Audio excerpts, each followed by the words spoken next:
In last week's episode of Soap, Elaine told Danny that if he tried to put an end to their relationship, she would have her father put an end to Danny. Bert ended up agreeing to go to an institution where he can hopefully put an end to his invisibility. Meanwhile, Jessica might end up behind bars, since the judge she's ended up with once invested and lost $40,000 with Chester. Confused? You won't be after this week's episode of Soap. This is the story of two sisters, Jessica Tate and Mary Campbell. These are the Tates, and these are the Campbells. And this is Soap.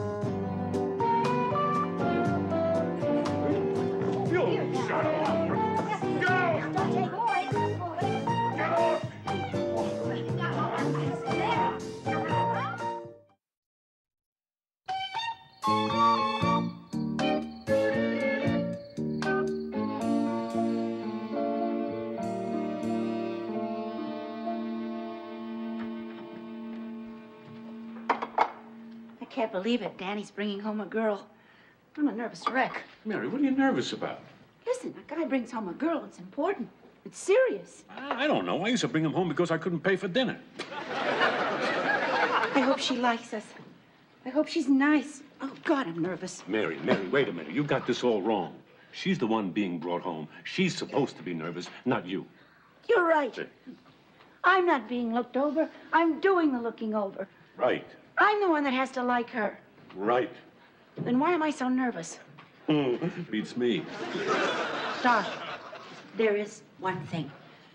This is obviously someone Danny likes a lot. Someone special, you know? So I think we ought to get to know her a little longer before we spring certain things on her. Like what? Like if you get the urge to become invisible, for example. I think that you ought to get to know her before you let her see you do that. Oh, well, yeah, of course. You know, I suppose I shouldn't tell her about being committed next week either. Oh, it's them. It's them. Gee. Hi. Mary. Bert, what are you doing? Open the door.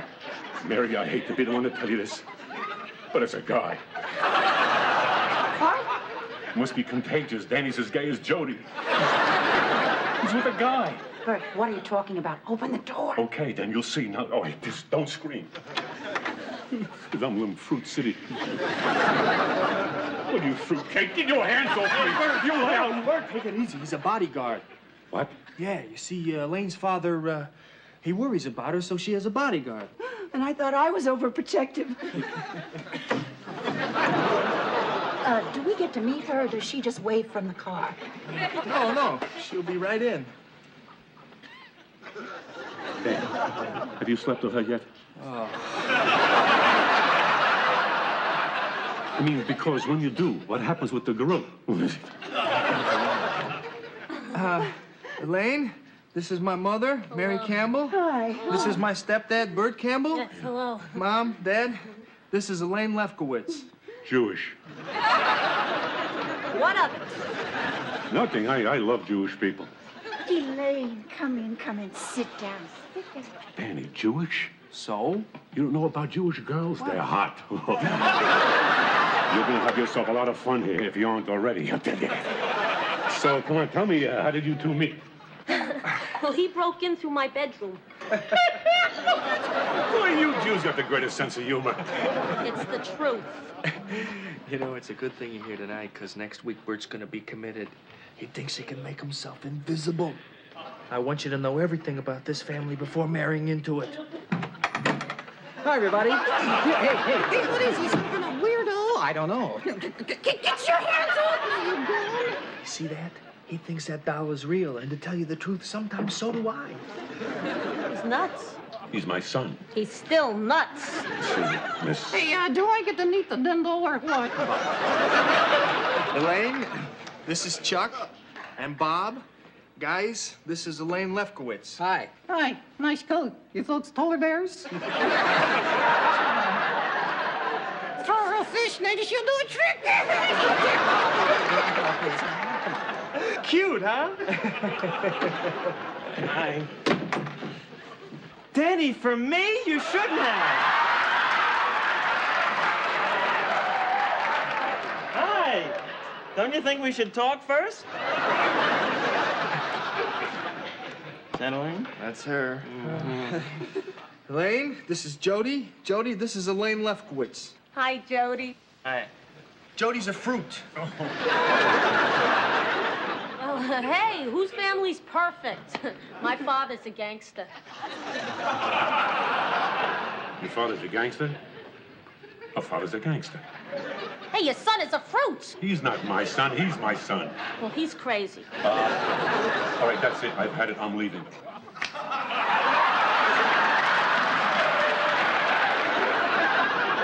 Now he's invisible. Oh, my God, this is a zoo. So, you want to change your mind?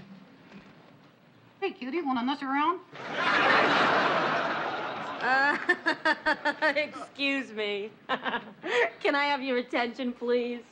I am sure Danny called and told you all to act as strange as possible, but I'm afraid you've oversold it. No family can be this crazy. So, like it or not, Danny's little trick didn't work, and we're gonna go ahead with our plans. What plans? Well, you see, Ma, it's, Danny and I are getting married. Oh, wonderful. He'll get a blood test and the bear will get a rabies shot.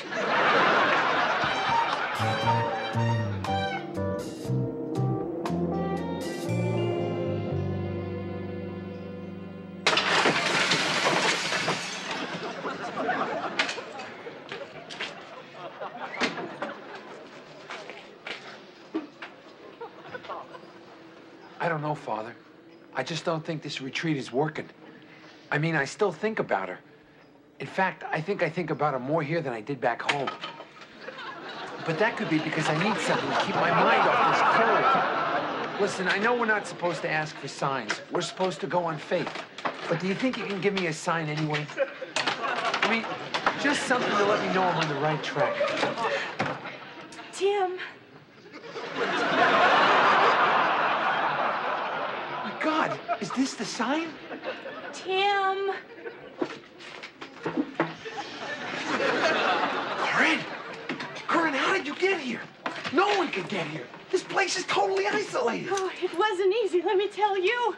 I had to hire an Indian guide to help me up the mountain, and halfway up he quit. It's below zero out there.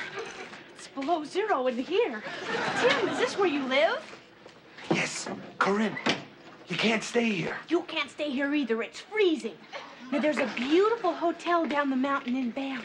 You'll love it. There's fireplaces and room service. Let's go, Tim. Corinne! I came here for a reason, remember? To forget you. Have you? No. Good. Father Tim. Oh, it's a vision. Father Tim, a vision. Oh.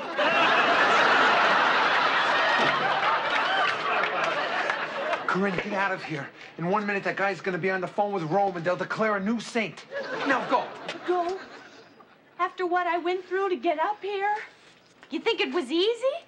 I mean, I buy a new outfit, and I travel to another country, and then with my history of dizzy spells, I climb a mountain with an Indian who has not seen a woman in 3 years. And I finally get here and you say, go? Forget it. You've got yourself a roommate. Listen, Corinne, I came up here to get over you, but it's not working. But I have to see it through. I have to finish it. So please go, and I'll see you when I'm done. It's not working? No. She smiles. I'm a priest, probably in love with a woman, and she smiles. In love? Corinne, please, go. Okay. No, the way you came. Okay. All right.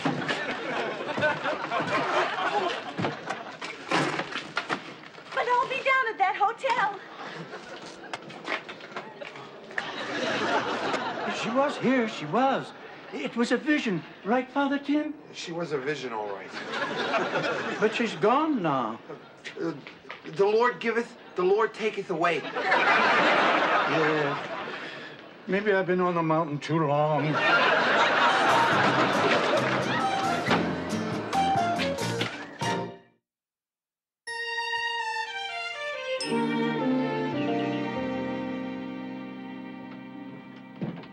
Well, I have never been so embarrassed in all my life. Why? To have to call Sheriff Tinkler to report your father's disappearance the very morning that you're to go on trial for murder. It's insane. What's happening to this family? I know. We certainly are having our run of bad luck. If all that wasn't bad enough, the new tie that I was going to wear this morning, it's missing. But you should have told Sheriff Tinkler about that, too. And while he's looking for Daddy, he could look for your tie. Jessica. Well, I've checked around and none of the neighbors have seen Grandpa. Some say they hope they never do, and 3 say if they see him, they'll kill him. Jessica, when your father left last night, did he say where he was going? Oh, Chester, you know it doesn't matter where he says he's going. You remember the last time he said he was going for a walk, and he overpowered the driver of that Lowenbrow beer truck and claimed it for America? Well, maybe Benson knows where he is. Where's Benson? Mother, is that what you're wearing to court? Well, yes. Well, I don't know about that dress. I mean, I think what you want to do is wear a color that's the most sympathetic to the jury. Jessica, where's Benson? Black should do it. I mean, widows wear blacks to funerals, and look how much sympathy they get. No, I think black is too depressing. Eunice, Jessica, Benson. What about Benson, dear? Where is he? I don't know, Chester. Perhaps he's with Daddy in your new tie. Benson, where's the Major? How am I supposed to know? You look wonderful, Benson. Thank you. Benson, you know the Major gets in trouble. You're supposed to watch him. It ain't my job to watch him. Now, the only thing I got to watch around here is what's cooking in my oven. You want me to watch him? You put him on a platter with a lot of little potatoes on it. You know, Jessica, it's a good thing I'm not a bigot, because if I were, I could say a few things right here. Like what? Beige. You should wear beige. Beige is the perfect color, Mother. Benson, I think I tied this wrong. That's my tie. That's right. See, I don't have one of my own, so I asked Benson to pick one of yours that would be suitable. You gave him my new tie? How about that? He can't wear that. I'm wearing that. It's all yours. Major, where have you been? Hi, Gramps. Daddy, where have you been? Chester, he's not answering. I can see that, Jessica. But he is smiling, so wherever he's been, it was nice. I think I am in love. Chester, Daddy's got a girlfriend. Oh. Where did you meet her, Daddy? I met her in the cemetery. I go to see my old friends there. I have lots of friends there. And there she was. Sheba Pfeiffer. That's her name. And I'm in love with her. Sheba Pfeiffer. Sheba Pfeiffer. I don't think I know the family. Where did you spend the night? Colonel, as an officer and a gentleman, you shouldn't even ask that question. But this is the real thing. This is it. I haven't felt like this since my dear departed beloved wife, whoever she was. Benson! I need you up here. Jessica, come on out of there. Jessica, this is a murder trial. It's not a party where it's chic to be late. I'm not going. What do you mean you're not going? I'm not going. You're not going at all? I'm not going at all. I see. You know they'll put you in jail for this, Jessica. Jessica, I'm not going to let you do this to yourself. Well, I'll have to break down the door. Stand back, Jess, because the wood is going to fly. Nice work, Clint.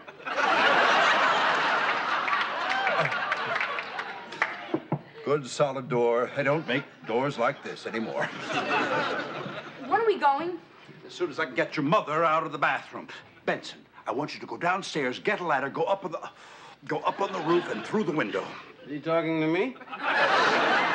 What, are you crazy? I ain't going up on no roof. You go up on the roof. I'll do it. No, you won't. Come on. The last time you were up on the roof, you spent the summer in traction. I ain't going up on the roof, and neither are you. Gotta get her out of there, Benson. So, you go up there. Well, Benson, don't you think I would if I could? No. No, I can't. I get nosebleeds. Nosebleeds? I'll give you nosebleeds. All right, I'll do it. No, Benson. I don't want you climbing on that roof. It's dangerous. Well, I'm gonna have to go up on the roof if you don't get out of there. So if I go up there and break my neck, it'll be on your head. Thank you. Don't be afraid, Jess. You won't be found guilty. Malou is the best. Oh, I know that, Chester. And I'm not really afraid of that. What are you afraid of? Well, I can't tell you. Think I'm crazy. No, I won't. I'm afraid for the trial to be over. What are you, crazy? Why, Jess? Because it's brought us close together. We're close now, Chester. We talk, we laugh, we drink wine. We spend our evenings together and our weekends together. It's been just like a honeymoon, Chester. Well, that's the way it usually happens, Jess. It generally takes a crisis to bring people together. But it's just been so wonderful. I don't want it to end, and I'm afraid that when the trial's over, it will. But why? No. If I'm found innocent, then the crisis will be over, and we'll just go back to being strangers. And if I'm found guilty, it'll definitely be over because I'll be on death row. That won't happen, Jess. I won't let it, I promise. Really, Chester? Really, Jess. Oh.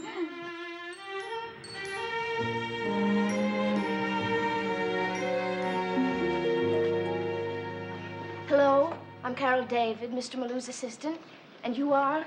Mary Campbell. This is my husband, Bert. Ah, thank you. And you? Danny. Right.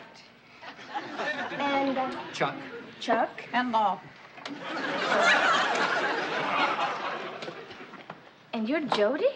You sound surprised. You're the suicidal homosexual? Do we have mutual friends? Well, no, it just says, I mean... Well, what did you expect, that I'd be in a dress with a noose around my neck?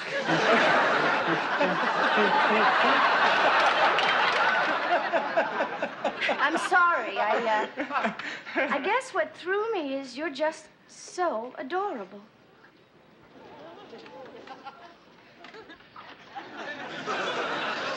Most suicidal homosexuals are.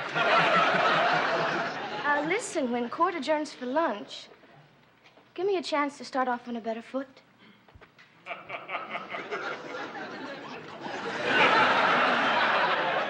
Please.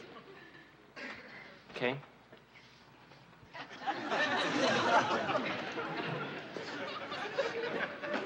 Hear ye, the court is now in session with the Honorable Anthony Petrillo presiding.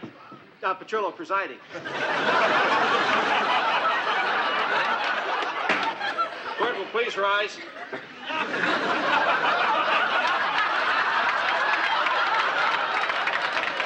All right, everyone be seated.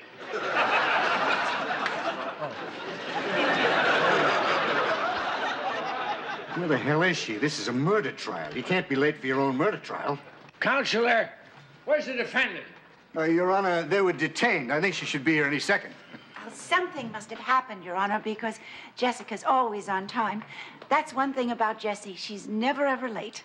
Counselor, who's that? Her sister, Your Honor, Mary Campbell. And this is my husband, Bert. And these are my sons. That's Bert's son.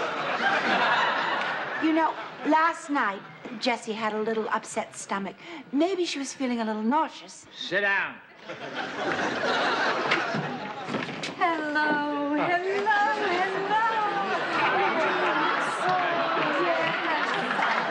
Sorry, I kept you waiting. I'm sorry, Your Honor. But we simply could not find a parking spot outside. I thought surely there would be one reserved for the defendant, but there wasn't. Everything was marked official parking only. And Chester said, this is just another example of the idiotic inefficiency of the judicial system.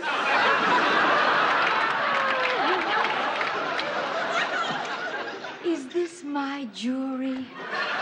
Oh, hello. Mrs. Tate. Mrs. Tate. Will you please sit down? Nice outfit. What's this for? In case you want to jot something down or write me a note. Why would I want to write you a note? I'm sitting right next to you. Oh, I'll tell you. If I go to Europe in the spring, I'll write you a note. Counselor, are you ready? Yes, Your Honor. Is it all right if I doodle? Yes, yes. Oh, look who's here. Hello, Mr. Franklin. Mrs. Tate, you realize... Judge, hold that thought 1 minute. We'll get right back to you.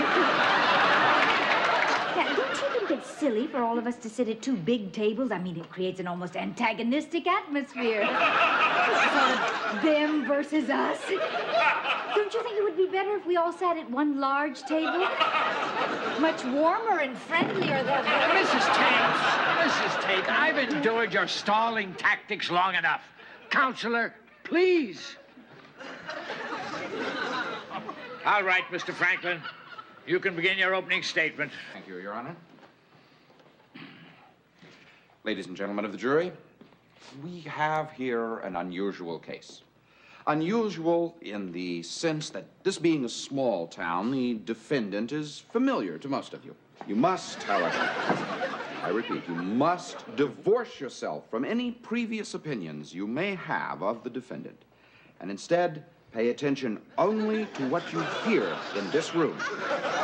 And what you will hear in this room, ladies and gentlemen, is, I'm afraid, a chilling story of how a wife and mother, cold-bloodedly, methodically, and with malice aforethought, committed murder. Oh, a mother?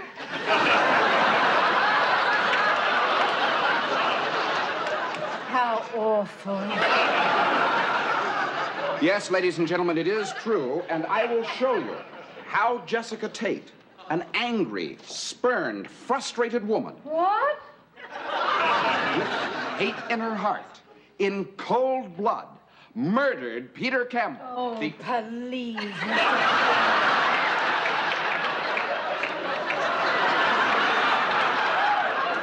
I have never heard anything so rude and awful in all my life. Now, Mrs. Tate, one more word from you, and I'm going to hold you in contempt. Me?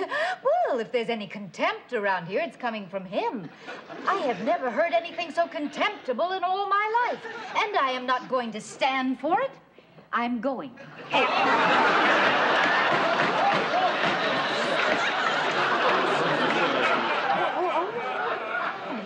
All right, I'll stay.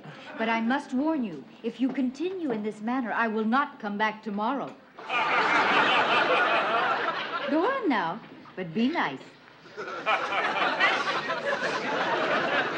prosecution will attempt to show, ladies and gentlemen.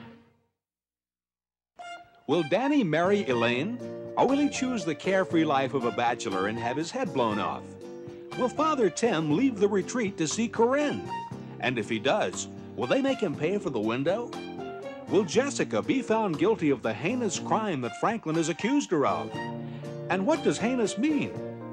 These questions and many others will be answered on next week's episode of Soap.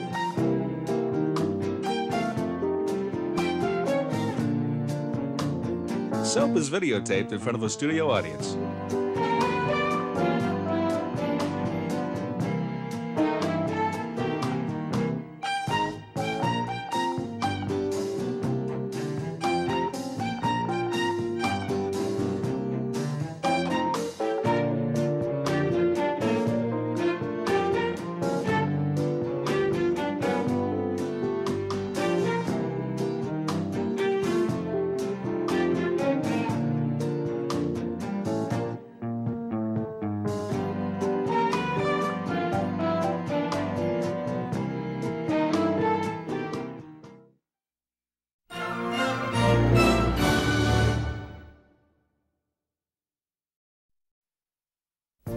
In last week's episode of Soap, Danny brought Elaine home to meet the family.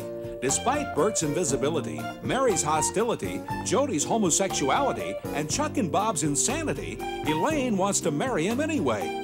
Perhaps she doesn't plan on having children. Meanwhile, at Jessica's trial, Maloo's assistant Carol has asked Jody out even though he's gay. Jody has accepted, even though she's a girl. Jessica turned her trial into a tea party and then tried to leave when the prosecutor said nasty things about her and spoiled the fun. Confused? You won't be after this week's episode of Soap.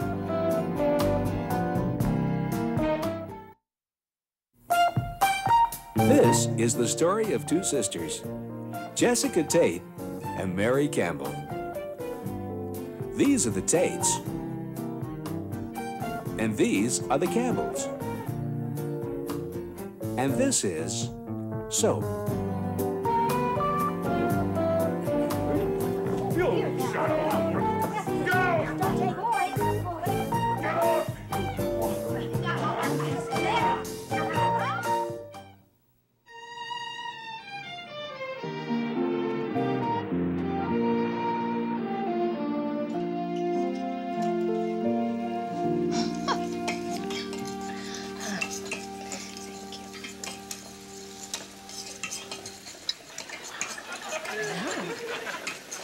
This is a terrific place. I'm so glad we came.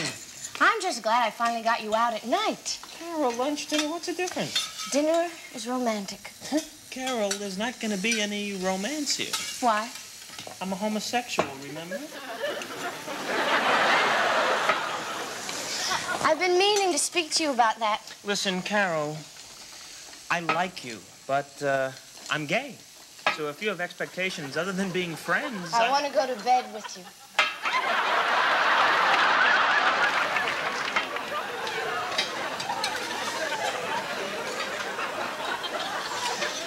Listen, Carol, I'm flattered, but due to circumstances beyond my control. You mean you don't want to go to bed with me? Right? You're kidding. No. You mean you would rather go to bed with him than me? Him? Him? Him.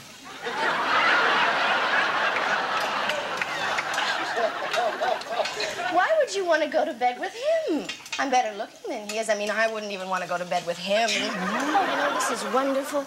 I finally meet a guy I really like, and he hates me. I don't hate you. I like you. I just don't want to sleep with you.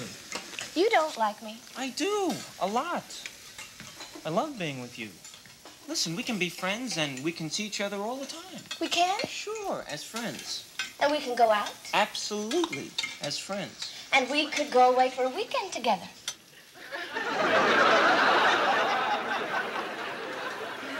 Well, As friends. Right, as friends. Well, would you come to the Cape with me this weekend? See, I was going to go by myself, but I'd really much rather go with you.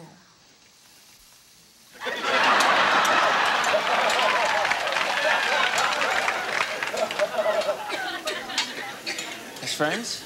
Right. Okay, but just as friends. Right.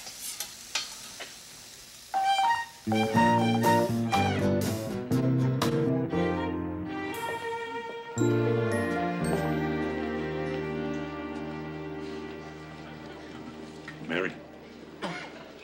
Mary, look. You can't tell who's who here.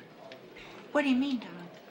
I mean, look at them. They all look alike. I mean, which ones are the patients and which ones are the visitors? Maybe they're all visitors, Bert. Mary, you have visitors visiting the visitors? Now, who are the doctors? I can't tell who anybody is here. Hello.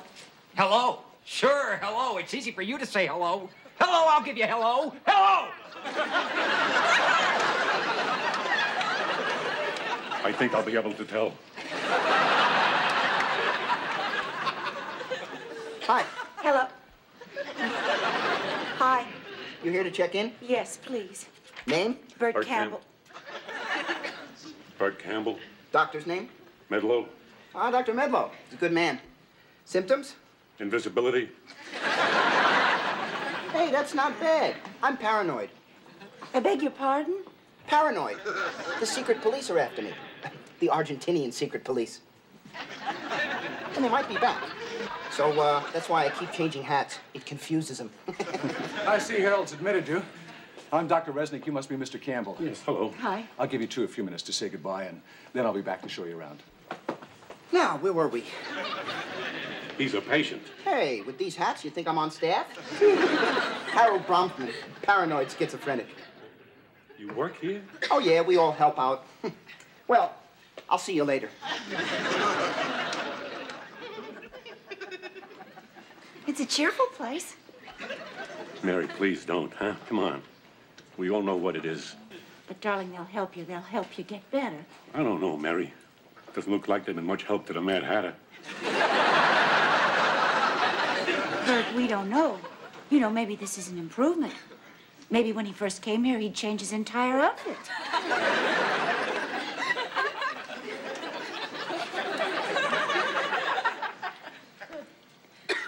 This is not an easy goodbye. It's not goodbye. He'll be back tomorrow. Yeah, but will I?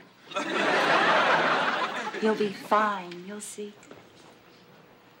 Last time I felt like this, I was 5, and my mother left me in kindergarten. I felt like my life was over. I know, darling, but I'll be here every day. I promise. You call me if you need anything. Okay?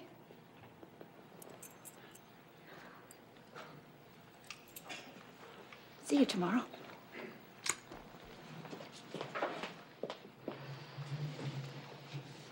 I love you.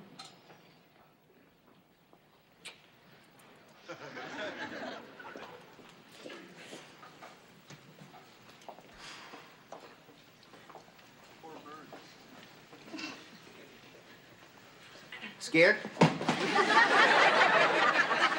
What? You're scared stiff. Hey, I'm not scared stiff. What have I got to be scared stiff of? Well, you got a guy talking, you change his hats every 10 seconds. You got a lady over there who thinks NBC is trying to kill her by shooting death rays into her so we can never watch Johnny Carson. Got a guy over there who thinks he's the Incredible Hulk's cousin by marriage. Okay, so I'm a little scared. You'd be crazy if you weren't. Hey, listen, I was terrified. I got here, I said, that's it, Harold, you're never getting out. But I'm getting better. You are? Oh, yeah. I'm getting out in a couple of weeks. What about the hats? We're working on it. Listen, Bert, they'll make you better here. They really will. Look, the really nice thing about it is, you remember how crazy you felt on the outside? You'd worry what people would think, huh? Well, here, you never feel the least bit crazy. Hey, how can you? Come on, I'll show you your room. Okay, thanks. Oh, here. Have a hat.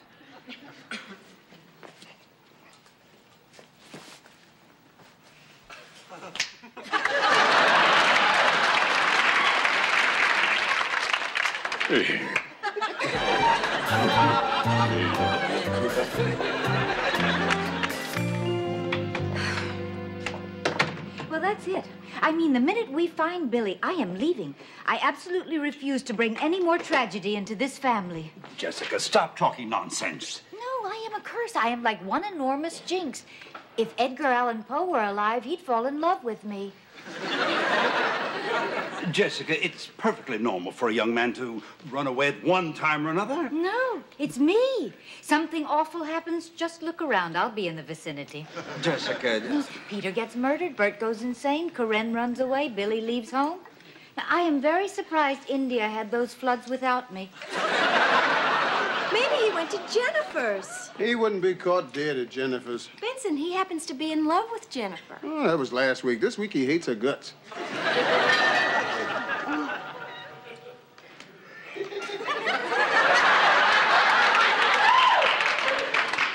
You want me to get there? If you don't mind.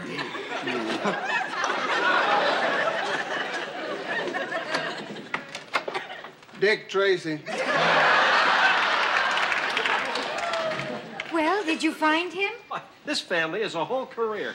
Did you find him, Tinkler? It's incredible what goes on in this house. I mean, she's on trial for murder. Judge tells me you're an embezzler. The major shoots up the neighborhood. Now your son's run away from home. Have you folks ever considered family counseling? Tinkler, you meddling moron. Did you find him? He's lucky he found this house. I'm going to find Billy. Give me your keys. Now, wait a minute. That's an official car. It's okay. I'll tell him I'm you. Okay. Better take my hat. Yeah, good.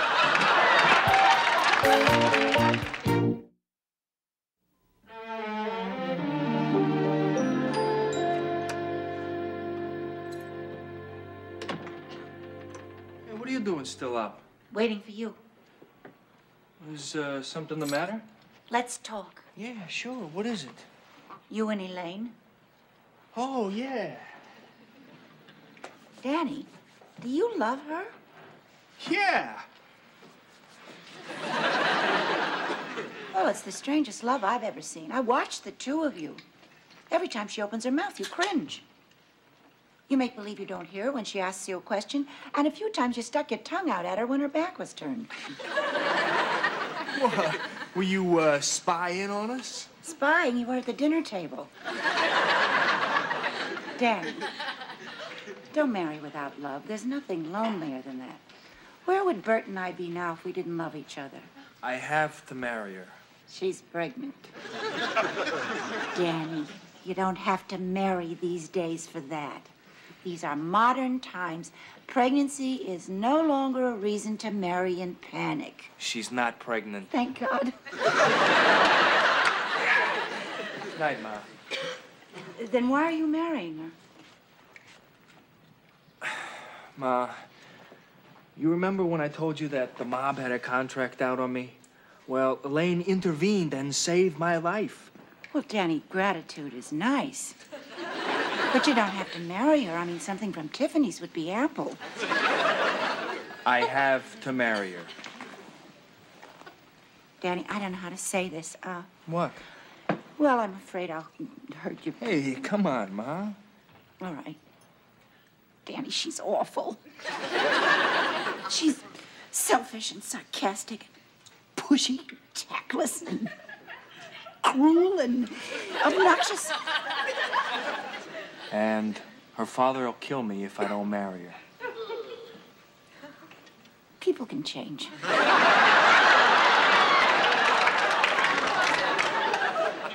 Well, I guess it's bedtime. Night, Ma. Good night, Danny.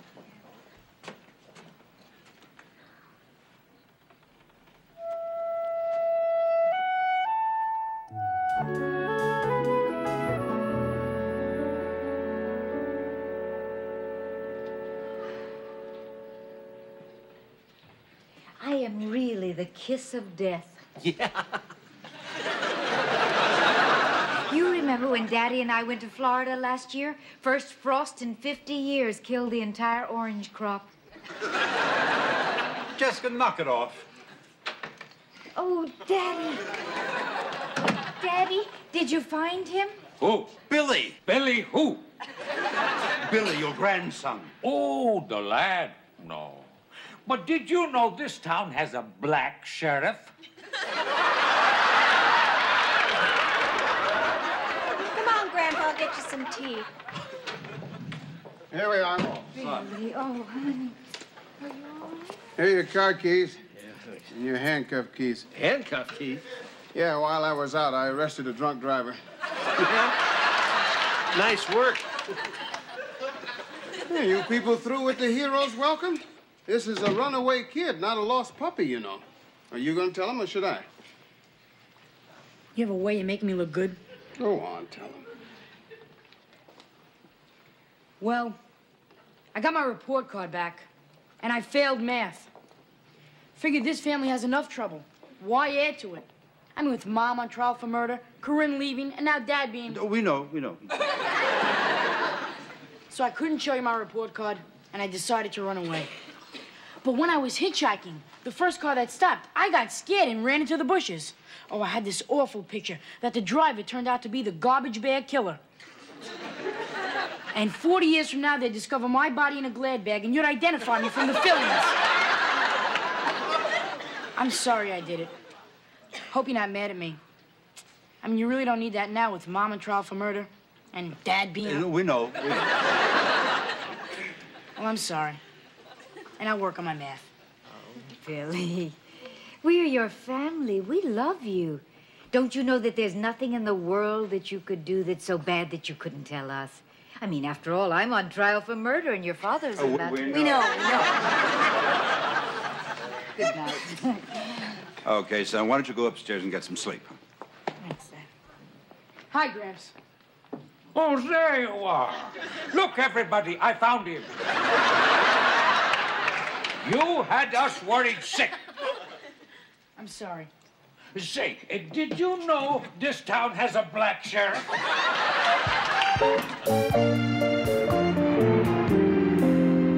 And so I remember that night very well. I ate chili and had gas. I couldn't get to sleep, so I stayed up and watched all the late movies. Then, at the crack of dawn, I heard Mr. Tate trip over the extension cord that I forgot to fix, and his cursing kept me up the whole rest of the night. So I know Mrs. Tate never went out. My goodness, we have the incredible Kreskin here. We do? Where? Amazing recall, Mr. Benson. Absolutely amazing retention of detail. Thank you. Tell me, is this some sort of voodoo way of knowing that you people have, or what? I object. I do, too. All right. Very well, Mr. Benson, keeping your eyes on me now. You would please demonstrate some more of this amazing talent. What colored tie is the foreman wearing? Green with red stripes. And the woman seated directly behind him, what is she wearing? Yellow blouse with a blue scarf. And the man seated next to her?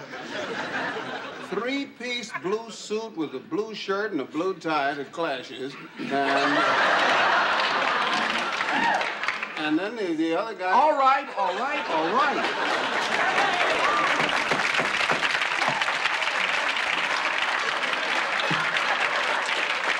You have a wonderful memory, but that doesn't prove that Mrs. Tate didn't tiptoe out and you didn't hear her. You may step down.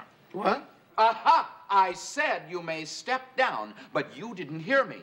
Wonderful memory, rotten hearing. I call Mr. Chester Tate to the stand. No further questions? I have no questions. You may step down.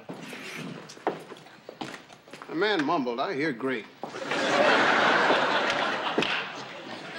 You swear to tell the truth, whole truth, nothing but the truth, so help you God? Of course I do, Tinkler. Benson, that was terrific. How did you remember what the jury was wearing? I could see the reflection in the window. Now then, Mr. Tate, according to your deposition on the night in question, you did not sleep with Mrs. Tate, is that correct? I believe it is. Actually, Mr. Tate, you hadn't slept with her for a long time. Probably because you were busy sleeping with everything else around. All right, strike that. I'm sorry, Counselor. Please forgive me if I referred to the man as a cheat and a womanizer. Now then, Mr. Tate, on that night, what time was it you last saw your wife? She did not go out, if that's what you mean. She didn't leave the house. I see. And why should we believe you, Mr. Tate? Because I'm telling the truth. I was sworn in. I see. So you're asking us to believe a man who is being investigated by the Securities and Exchange Commission for stock fraud and embezzlement. Oh, good. Objection, Your Honor. This is not Mr. Tate's trial. Sustained. What's your behavior, Counselor? I am sorry, Your Honor. I just got carried away. Forgive me if I call the man a liar and a thief and a cheat. I'm sorry. And I'm also very impressed that you can be so fair and impartial towards a man who personally cheated you out of $40,000. No more questions? I have no questions. Your Honor. Step down. But, Your Honor. Step down. Cheat and a womanizer once in the war. Someone to be with during the end. The next day, I was wounded and shipped home. Tate, will you please sit down? Still pains me when the weather's damp. The prosecution would like to recall to the stand Jessica Tate. Goody. Now, Mrs. Tate, remember, you're still under oath. Oh, I know that. Watch this. Mrs. Tate, did you know Peter Campbell? Yes? You took tennis lessons from him, did you not? Yes. You were also having an affair with him, weren't you, Mrs. Tate? Your Honor, I absolutely refuse to discuss my personal life with this man. What is past is past. What is past is past? This is a trial. Mrs. Tate, I order you to answer the question. Were you having an affair with Peter Campbell? Your Honor. Jury. It was very brief. Of course it was brief. You killed him. Objection. Sustained. Sorry, I withdraw the remark. The jury will please disregard that last remark. Disregard it? I love it. How can they disregard it? You've already said it. One more outburst from you, and I'm going to have Mr. Winkler remove you from the courtroom. Tinkler, Your Honor, Chief Tinkler. Oh, who cares? Lenore Feldman. That's who it is. It has been driving me crazy for days. I knew you. Oh, Mrs. Tate, this is a court of law. Feldman, Your Honor. Remember we did the hula dance at the PTA thing? Wally, wally, holly, holly, yeah. And our love went down the drain, oh, with the lava from the volcano. Ooh,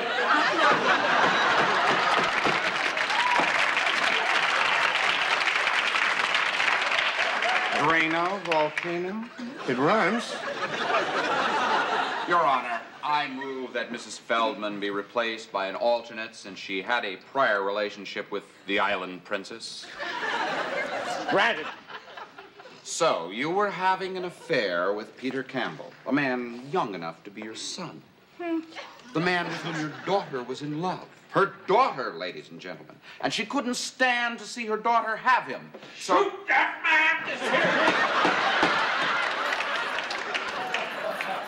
So this sick woman, left alone, frustrated, spurned... Objection, Your Honor. The prosecution is trying to create a smokescreen of smut and lies to hide the fact that their case is built only on the most meager circumstantial evidence. Your Honor, this case is a travesty. The prosecution is making a mockery of the judicial system. Is this America? Is this justice? Is this the end of my career? I move for dismissal. Order. Now, it seems that Mr. Moreau is correct, Mr. Franklin. Unless you can give me a good reason to continue, I'm going to have to dismiss this case. All right, it was going to be a surprise.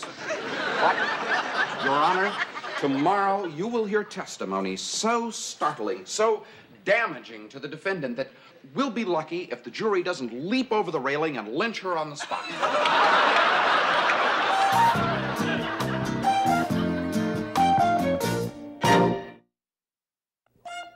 Will Jody and Carol go away for the weekend as just friends? What will they come back as? Will the hospital make Bert better? And if so, is invisibility covered by Blue Cross? Will Elaine change like Mary hopes? Or is Danny doomed to be married to a selfish, sarcastic, loud, pushy, tactless, cruel, and obnoxious person? Who is Franklin's surprise witness? And after hearing this witness's testimony, will the jury really jump over the railing and lynch Jessica on the spot? Would this be legal? These questions and many others will be answered on next week's episode of Soap.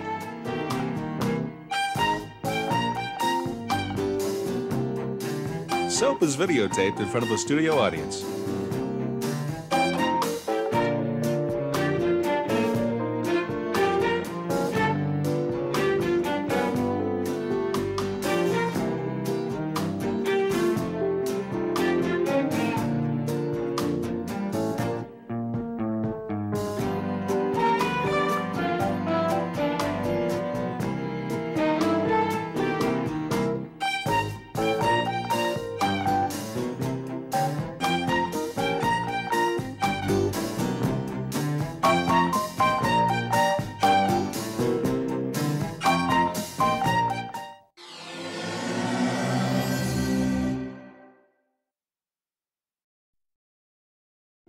In last week's episode of Soap, Bert checked into the mental institution to try and cure his invisibility, while Carol has lured Jody away for the weekend to try to put an end to his homosexuality.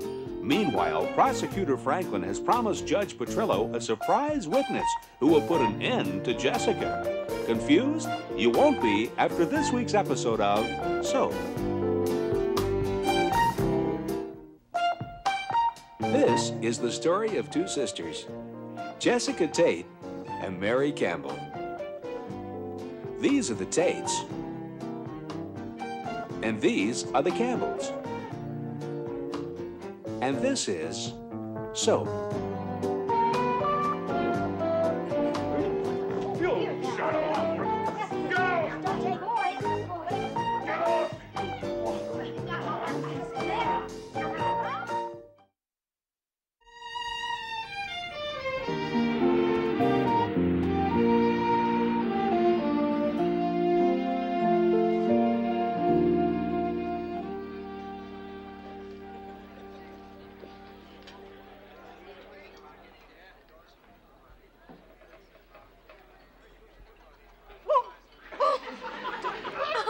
Waiting for Walter? Mrs. McCallum. He's running a little late. And I just couldn't bear the thought of you sitting here all alone, so I came to keep you company. Well, I'm not waiting for Walter. Save it. Waiter, a martini. I want you to stop seeing him. The waiter? No. Walter. Oh, I don't know what you're talking about. You and my husband? The Standish Hotel in Boston, the Ritz Hotel in Hartford, the Plaza Hotel in New York, the Trafalgar Hotel in New Haven. Not New Haven. We were never in... never. New Haven. All right, now that we've gotten that out of the way, I want you to stop seeing him. No, I won't. We love each other. Oh, please. Love? Walter doesn't love anyone. Walter is the most totally self-absorbed person in the world. We have a 7-year-old daughter, Abigail. Walter calls her Amanda. 7 years, he still doesn't know her name. Thank you. So, do you bow out gracefully, or do I tell Walter to dump you? Are you kidding? Walter would never dump me.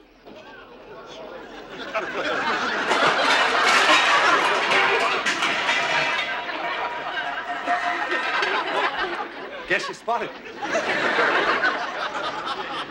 We were just talking about you. Small world. I've imagined the three of us running into each other in the same restaurant. Don't bother, Walter. Bother? It's no bother. It's no bother at all. She knows, darling. She knows? Ah. Yes. And I was just telling Eunice that if you had to make a choice between the two of us, I know you'd choose me. You see, I took out a small insurance policy, a detective, who, among other things, discovered that you were being blackmailed. I paid the blackmailer and bought the most interesting set of pictures. By the way, darling, you don't photograph well. Now, should you ever see her again, I will give those negatives to the press. You'd do that. I mean, you'd ruin my career. That's right. You don't need a career, darling. I'll support us. You'd see to it that I never held any office again. Correct. We could go away. No money, no job, no nothing. Uh-huh. We'd have each other. Eunice, Yes. see ya.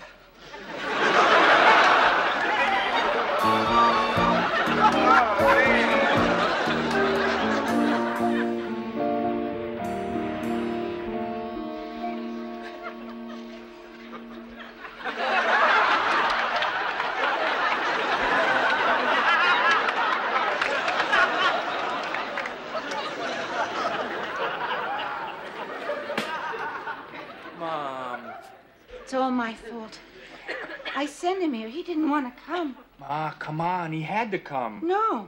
No, he didn't. And now look what's happened. He's run away, and God knows where he is. Makes it hard to sleep at night knowing lunatics just come and go as they please around Ma, I got your message. What happened? Bert's missing. They checked all the rooms at bedtime, and he wasn't there. He never was, if you know what I mean.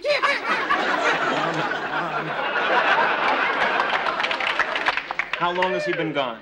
Hours. It's all my fault. I feel so awful. My God, what if he never comes home? Drinks are on me.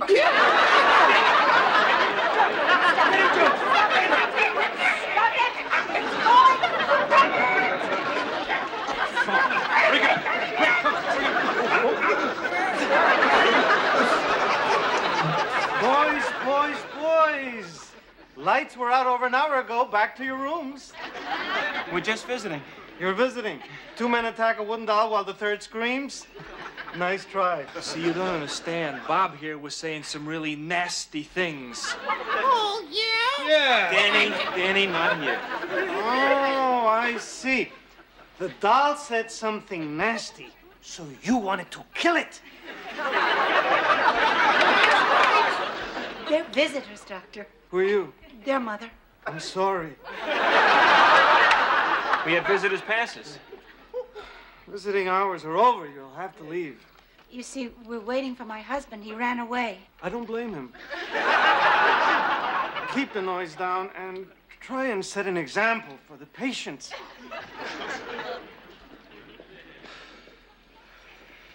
I'm sorry. That's okay, Dan.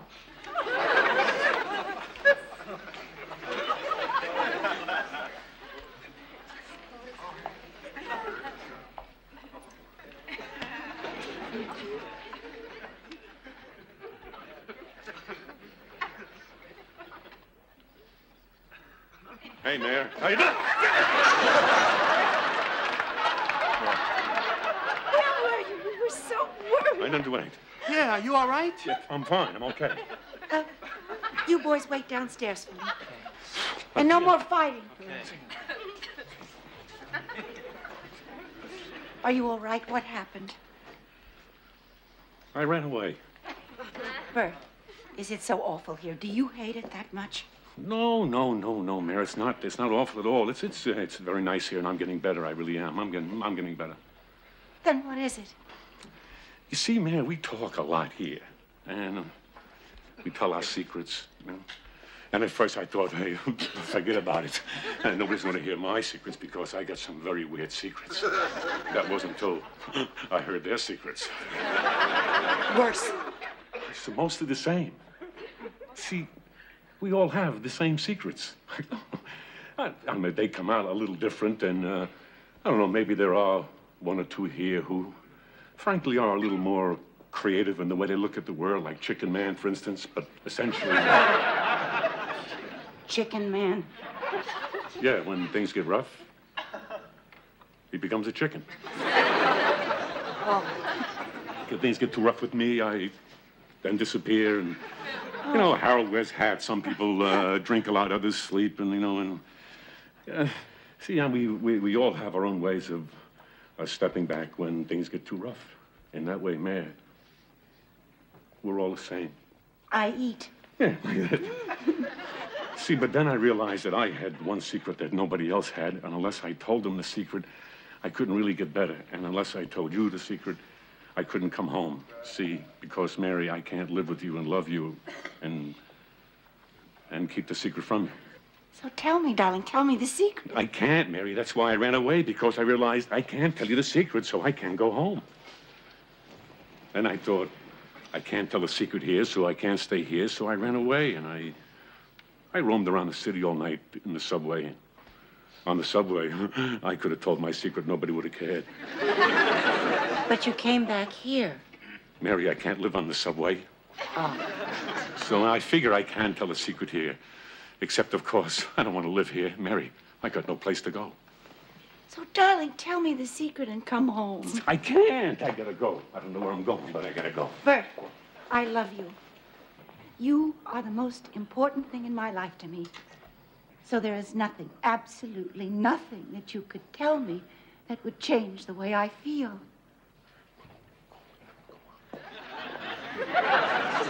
Go on.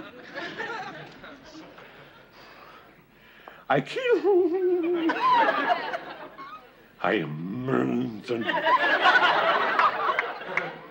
I kill.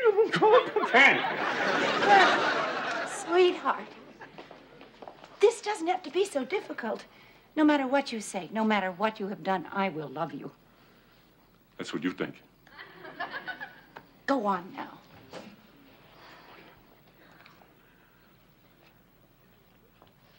I killed your first husband.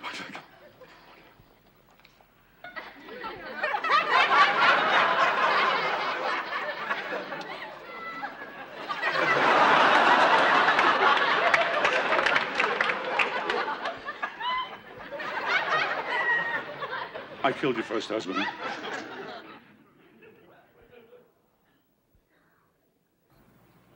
Oh, my God.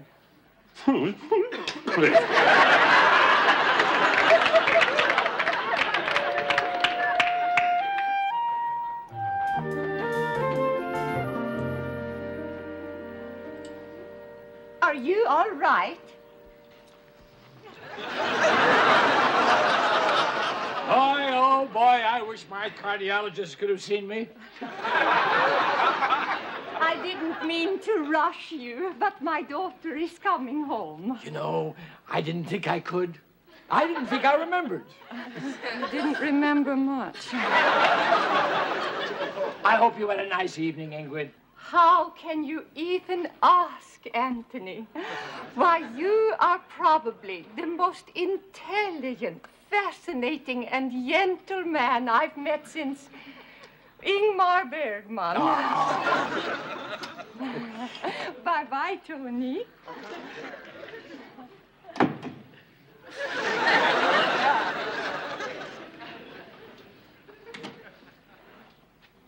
Was that the judge? What, dear? Judge Petrillo. That was Judge Petrillo. Looks like the judge, doesn't he? You're trying to fix a trial, aren't you? What are you talking about? You're dating him so that you can convince him to hang my mother. I'm your mother. You know what I mean. Well, it just so happens that I am enormously attracted to him. Well, I saw him up there in the court. I just couldn't take my eyes off him. Bull. What does it mean, this bull? It means you're lying. You're trying to fix the trial. How can you do that to her? Because I hate her. She's never done anything to you. She took you away from me. That wasn't her, that was my grandmother. And then I was sent off to Ecuador, of all places, when she knew, coming from Sweden, how the heat would affect me. You said you came here for me, and now you've got me, so why can't you leave them alone? Because it's not enough.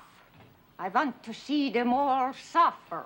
Actually, I like to see them all drop dead. But I settle for suffering. I hate them. Well, I'm one of them. Oh, no, you're not. Yes, I am. And you hate them more than you love me. Think about it.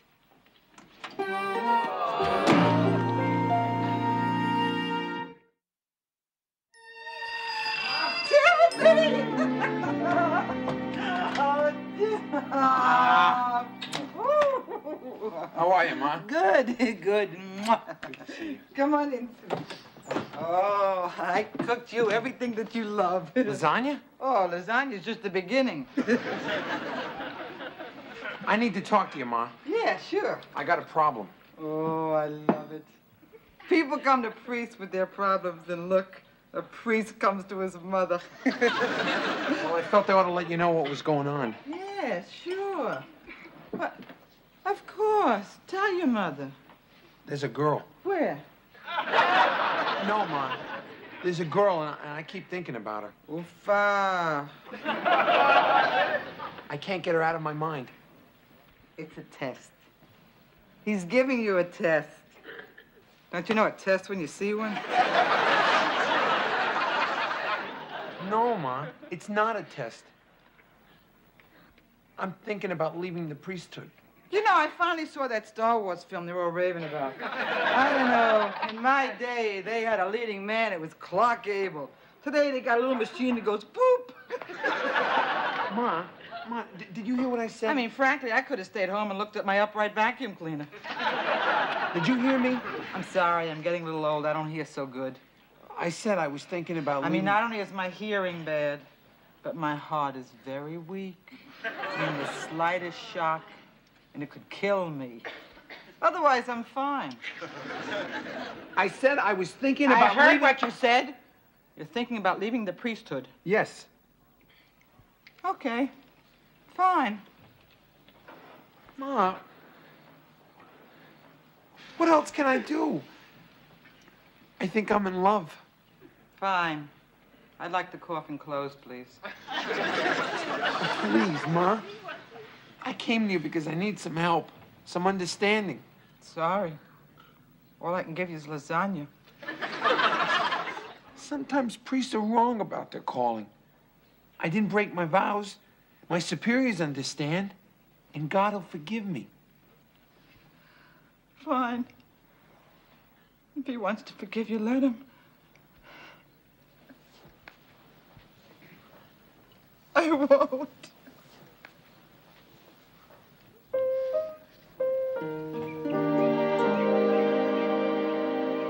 Mrs. Tate, think. Who might the surprise witness be? Oh, Mr. Malou, if I thought of it, it would ruin Mr. Franklin's surprise. Benson, every morning it's the same thing. I ask for poached eggs, I get scrambled. I ask for shirred eggs, I get scrambled. I ask for sunny side up, I get scrambled. I never get what I want. Why don't you ask for scrambled? Benson, I will not eat these eggs. Benson, would you fix some eggs for Mr. Malou, please? Certainly. How do you like them? Poached. All right, Benson, I'll have scrambled. Mrs. Tate, think. Who would say something bad about you? Bessie Stevens. You see, in the 7th grade, Bessie Stevens had braids down to her waist, and I cut them off to use them to be Pocahontas. No, Mrs. Tate, it is not Bessie Stevens. Then it's Robert Corwin. Robert Corwin. In the 10th grade, Robert Corwin... She thinks we're playing This Is Your Life. Mrs. Tate, who are your enemies now? Enemies, sir. How about Hitler and Mussolini for starters? Good morning, Daddy. Yep. Eggs, Major? Yep. Benson, what about me? What about you? Do I have to make them myself?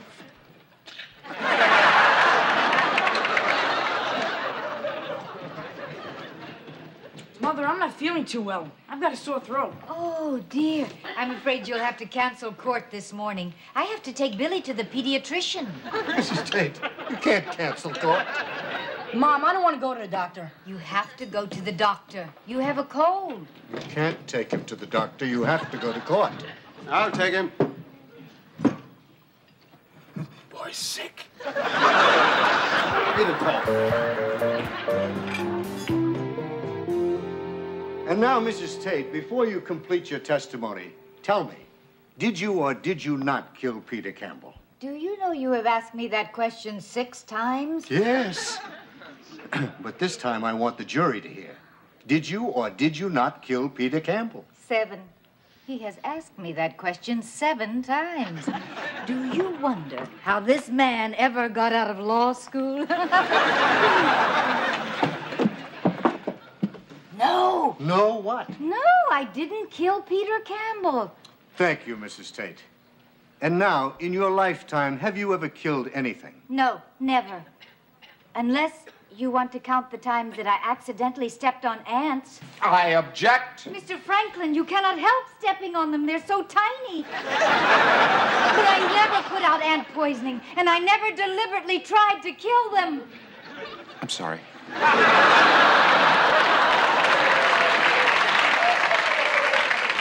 So you mean to say that you've never killed anything, not even a bug? That's right. Ask Chester. His suits are full of holes because I will not use mothballs.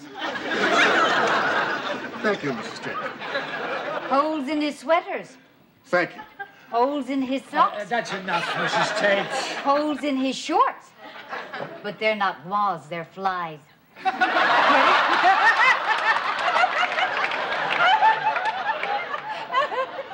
No more questions.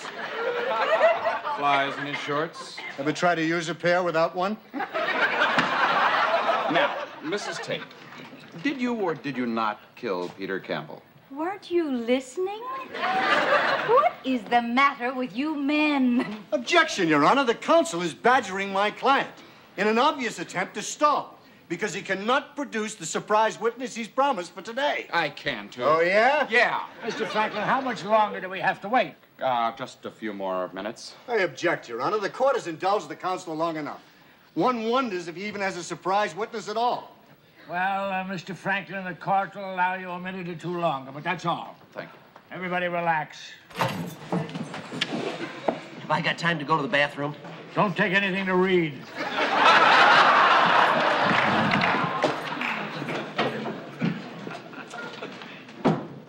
You haven't changed your mind about this weekend, have you? Listen, Carol, Oh, come on. Now, I got us a 2-bedroom cottage. We're going as friends, remember? Okay, friends.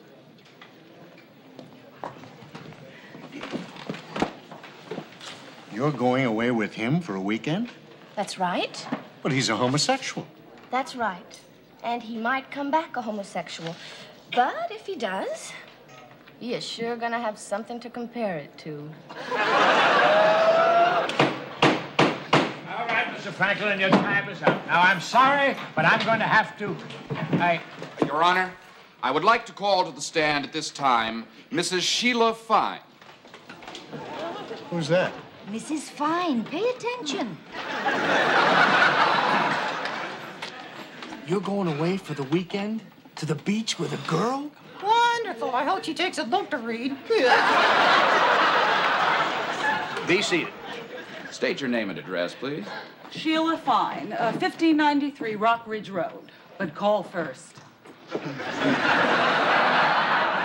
Mrs. Fine, did you know Peter Campbell, the deceased? Did I know him? Do you know what this jerk did to my life? He comes into my house where I'm sitting with my husband, and he says I have to testify since I was having an affair with Peter Campbell.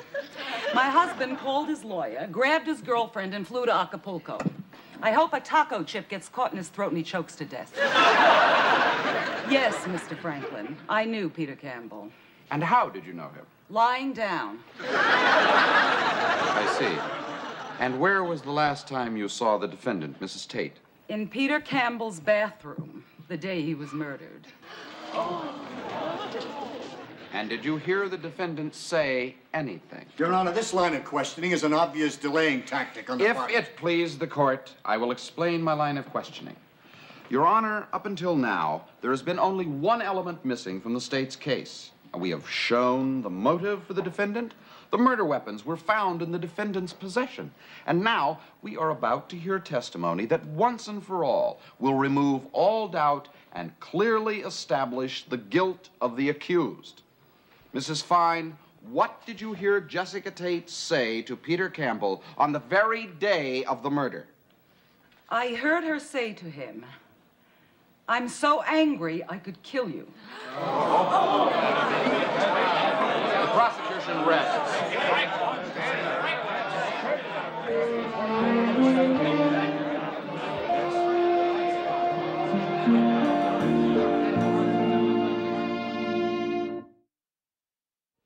Did Walter really walk out on Eunice forever? Did he also leave her with the restaurant bill? Now that Mary has learned that Bert killed her first husband, Johnny, what does Mary think of her second husband, Bert? Now that Corinne has walked out on 2 mothers, does that make her ineligible for the Daughter of the Year award? Has Mrs. Fine's testimony convinced the jury that Jessica is guilty? Is Jessica guilty? These questions and many others will be answered on next week's episode of Soap.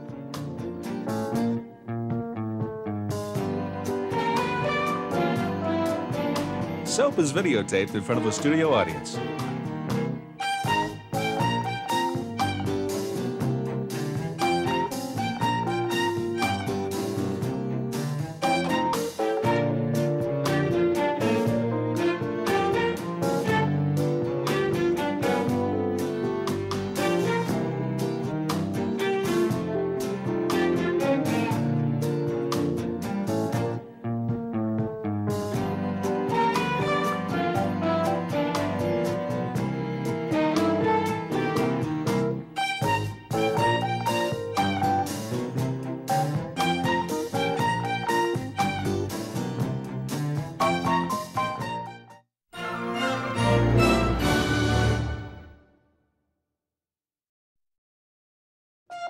In last week's episode of Soap, Jody surprised Carol by agreeing to spend the weekend with her. Corinne surprised Ingrid by walking out on her.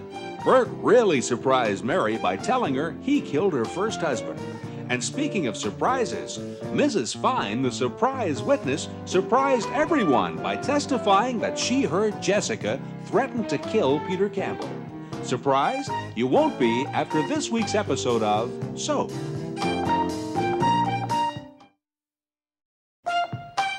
This is the story of two sisters, Jessica Tate and Mary Campbell. These are the Tates, and these are the Campbells. And this is Soap.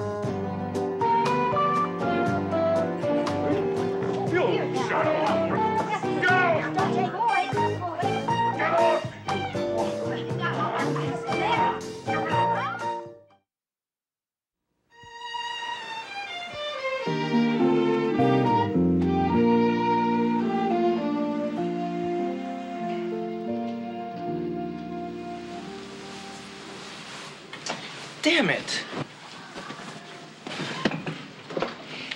What are you doing? I'm gonna sleep in the bathtub. All right, all right.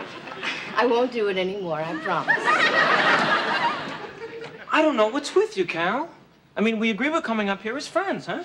Then you tell me that you've rented a 2-bedroom cottage. We get here 1 room, 1 bed. And knowing I'm gay, you're absolutely amazed when I don't turn out to be Burt Reynolds. I thought you'd be different here. Away from everything in the country, all this clean air. Clean air? Carol, I'm a homosexual, not an asthmatic.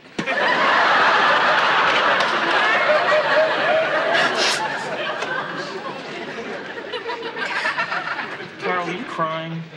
You hate me. I don't hate you. Yes, you do. Carol, I don't hate you. Please stop crying. I can't help it. I really want you and you hate me. Carol, I don't hate you. Stop crying. And now you're gonna hate me even more, because I can't stop crying. Carol, I don't hate you. I could never hate you. I meant well. I really meant well. Oh, okay, come here. Come on, Carol, come here now. Come on, stop crying. Carol, come here. Just stop crying, okay? Come on. Now stop, all right? Okay, it's all right. It's all right.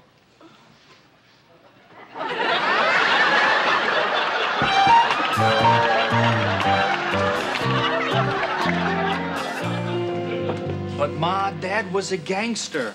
Bert said he had a gun in his ribs and he was gonna shoot him. Ma, he had no choice. He pushed him off that ledge in self-defense. For God's sake, Ma, it was my father that got killed, and I forgive him. Danny, I just don't know. I mean, I loved your father, and now to find out that Bert killed him?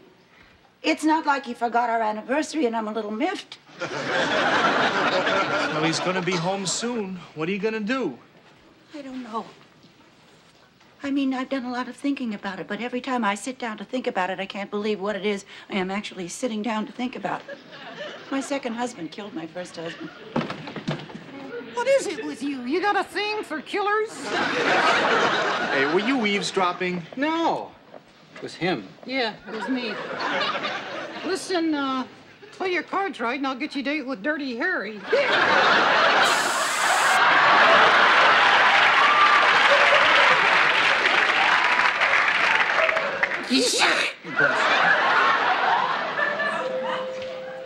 Yeah, I think it's him. Hi. Hey, how you doing? All right. Hey, Dad. Hey, Dan. How you doing, Chuck? Bob? Hi, you killer. Yeah, Bob. Welcome home. So, how's things?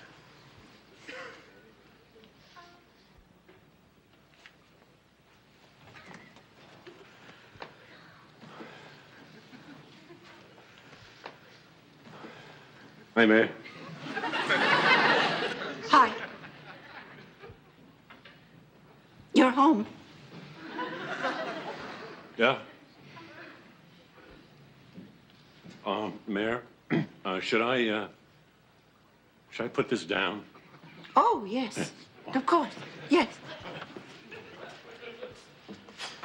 Mayor, you probably haven't yet. I mean, I don't know, but did you make any kind of decision about things? Decision? Oh, decision. You mean about you? Whether you want to stay married to a killer? I don't know. No. No, I haven't. Yeah, well, no, yes, well, no, I didn't really expect that you would have yet. I mean, this is not a decision you can make lightly. Bert, what it is I'm confused. I've loved you more than anything, you know that, but when you told me that you killed Johnny... No, it's not kill, not really kill. I didn't really kill him. It's true, he ended up dead, so it looks like it. I tried thinking about it, but I can't. It's too huge. I've tried figuring out how I feel, but I can't. I don't know. I mean, I have no frame of reference for this.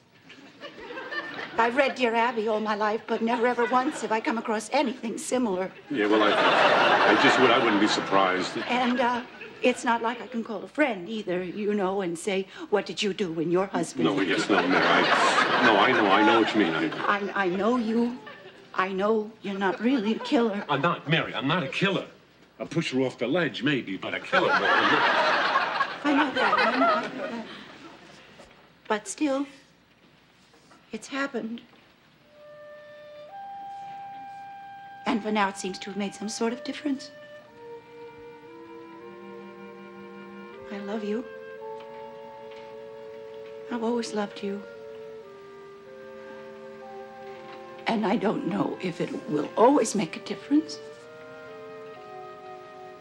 But for now, it has. Oh, yeah, well, I see.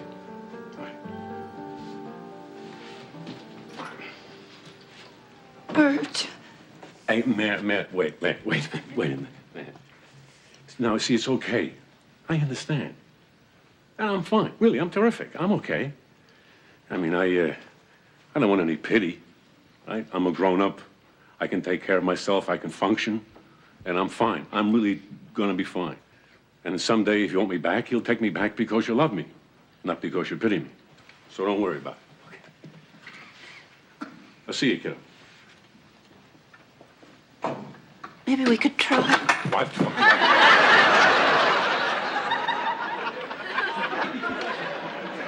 Us. We could try and see what happens. You mean together? Here. Yeah, okay. Okay. I guess this means I should tell the cab to go. Okay. Okay. I have to tell the cab to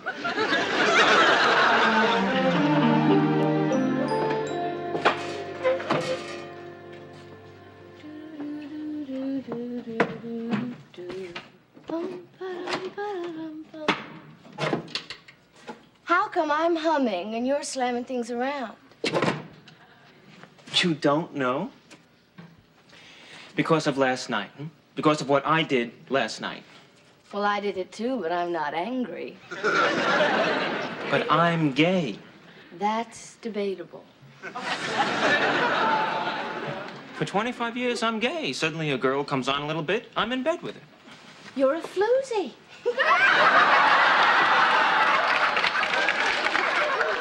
It's not like I had much of a chance. I mean, you get us one room with a queen-size bed, and I sincerely hope no pun was intended. And then you cry.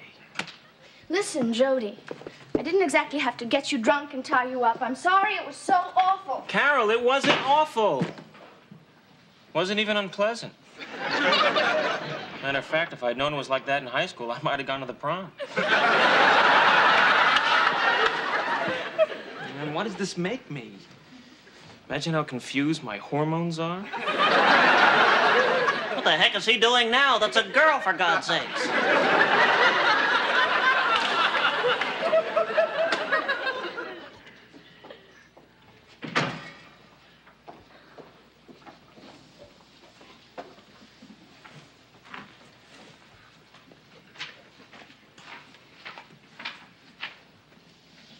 Carol, I'm sorry.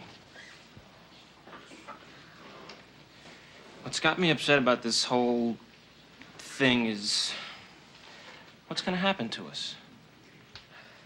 What do you mean, what's gonna happen to us? How are you gonna feel if I don't sleep with you again? You're not gonna sleep with me again? No? Why?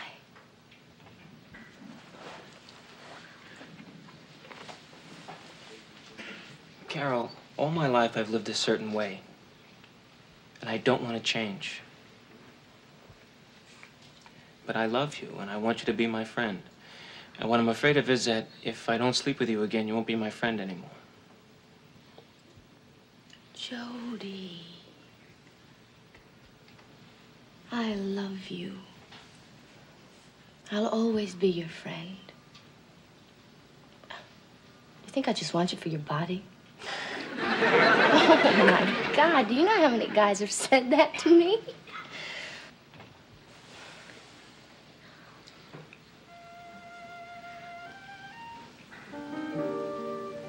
You're terrific. So are you.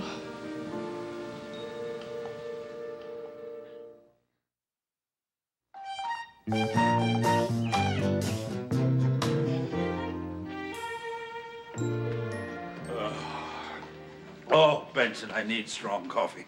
I was so worried about the trial, I didn't sleep a wink last night. Me neither. You were up worrying, too? Yeah. Oh, I wish I'd known. Yeah? Sure. Would have had someone to talk to. I wish I'd have known, too. Hmm? Because that would have put me to sleep.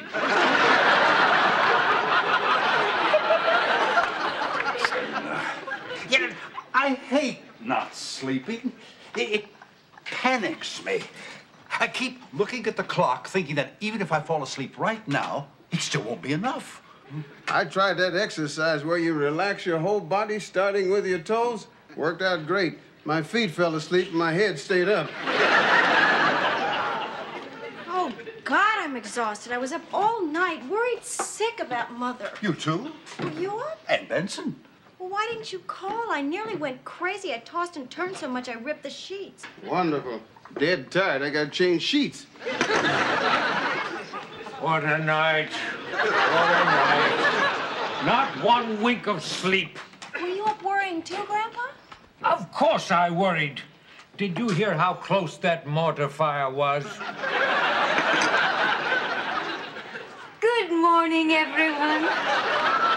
Good morning, darling. Darling, you look tired. Didn't you sleep well? I didn't sleep. You didn't? You did?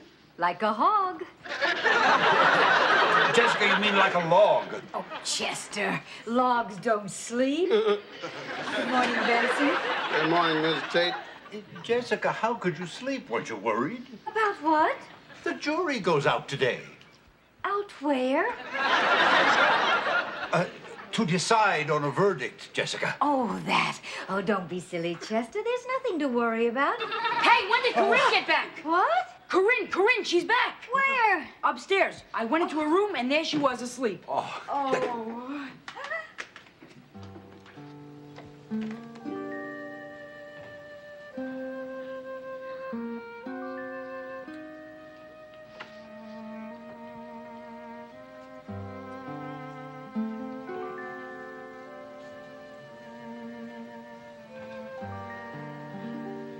I never thought I'd ever see your head on that pillow again.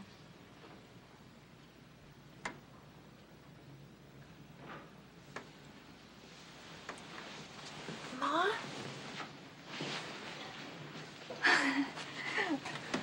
I'm sorry, Mom. I'm really, really sorry. Oh, there's nothing to be sorry about. Oh, yes, there is. All my life you've been wonderful to me, and what do? I spit in your face.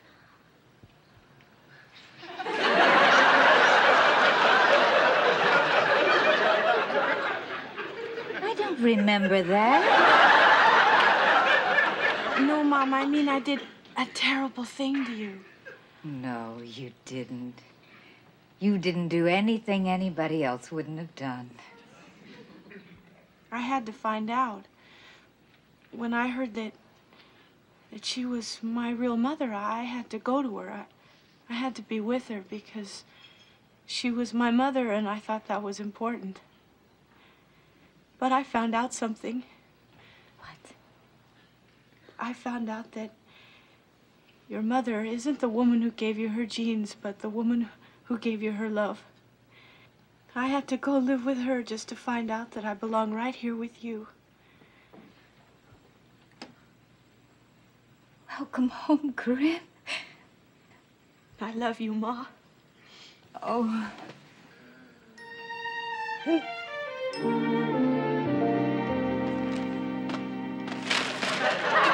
Samson. You stop that infernal game. It's driving me crazy. Corinne will be right down. She's just getting dressed. Oh, good. It's a good omen. Corinne's coming home is a good omen. God knows we can use a few of those around here.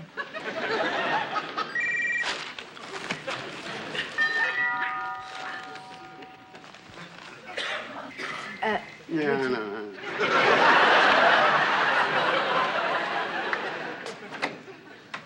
Where is she? Listen, Sven, we got enough trouble here. Where is Corinne? I've come to take her home. Sorry, but she is already home. Ha! Let's go. Get your hands off me, you yerk. I'm not leaving till Corinne is with me. I think that we will leave that decision up to Corinne. Is that Ingrid Bergman? Corinne, it was a silly fight. I've come to take you home. I'm not going. Oh, come on, Corinne. Let bygones be bygones. I want to stay here. I know you're my real mother, and I'm sorry if I've hurt you, but this is my home. I think you should leave now. Well, you haven't seen the last of me. Just wait, all of you. You think I'm finished? No, Swedish.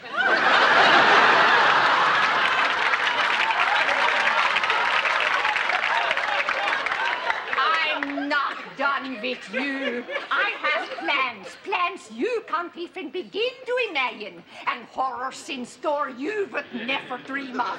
Just wait, you yerks. This family doesn't have trouble enough. We have a curse put on us by a Swedish witch. What else could go wrong? She's back. I'm not getting it.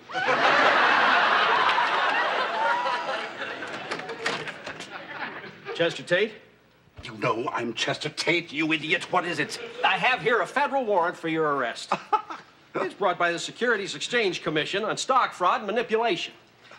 I know it comes at a bad time, but I've managed to pull a few strings so that you could make bail and be at your wife's murder trial before the jury goes out. Oh. Bet you kids are gonna be lonely around here, though, come the holidays. Well, have a nice day.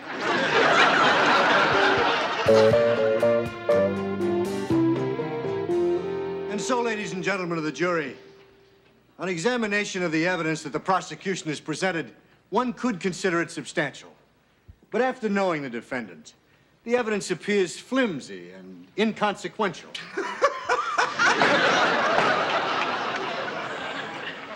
For we have before us, ladies and gentlemen, one of the most enchanting, open, honest, and good-hearted souls on this earth. Oh, where? And humble, ladies and gentlemen. Humble and good and kind and generous and loving.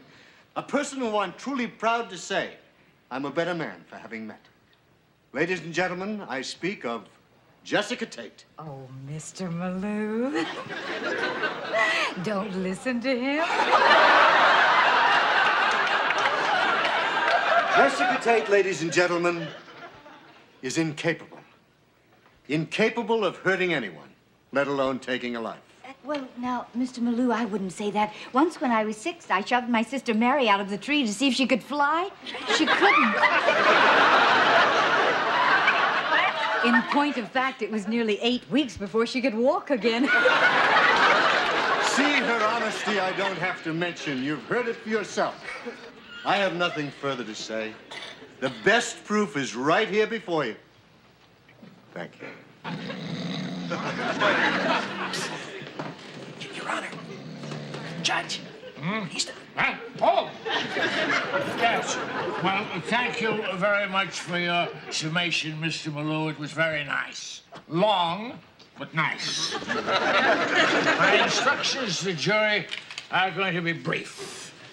Since this is a capital crime, let me remind you that if the verdict is guilty, there should be no reasonable doubt. You will be sequestered in your hotel until you reach a verdict. Now, please remember, you're to discuss this case only amongst yourselves. And please, don't take the hotel towels. Try not to be prejudiced by some of this bizarre behavior you have heard here. The defendant is on trial, not her family.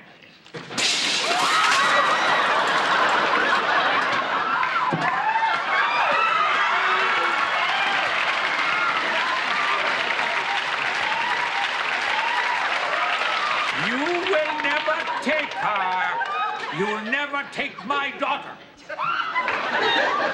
Don't let anybody move. We're going to join the resistance. We're going to the mountains. Oh, Daddy, at this time of year. I'll take care of it, Your Honor. Major, put the gun... Quiet, Colonel. All right, now, everybody stand back.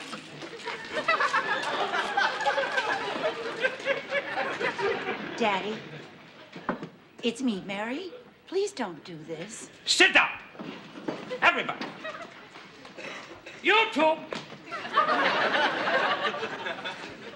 Now, you. Beagle face. I'm taking you hostage. Me? Come on, get over there. I'm taking you to the hills. I'll teach you to insult this family, Mr. Nasty. I love this family. This is just a game we play. It's who can be the nastiest. Shut up, Beagle face. Major. Halt. Give me the gun. Stand back. Come on, Major. Give me the gun. Give me the gun. He doesn't use bullets. If you're gonna do this sort of thing, plan it right. Arrest that man. Oh, Your Honor, what for? I mean, a little contempt of court, maybe. But he didn't do anything wrong, and he's harmless. Harmless? He's under a doctor's care, Your Honor. And besides, he got this way in the service of his country. That would be no way to treat a war hero. Oh, all right. Take him home. Thank you. Not you, Mrs. Tate. Sit down. I have had it with you. Could you possibly make up your mind in a hurry? I mean, I cannot stand another day with this man.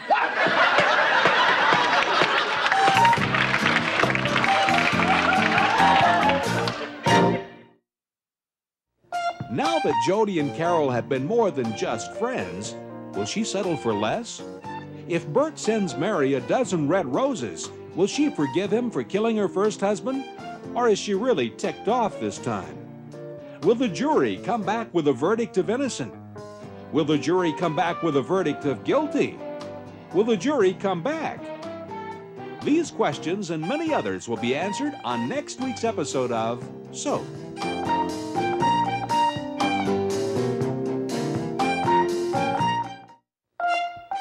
Soap is videotaped in front of a studio audience.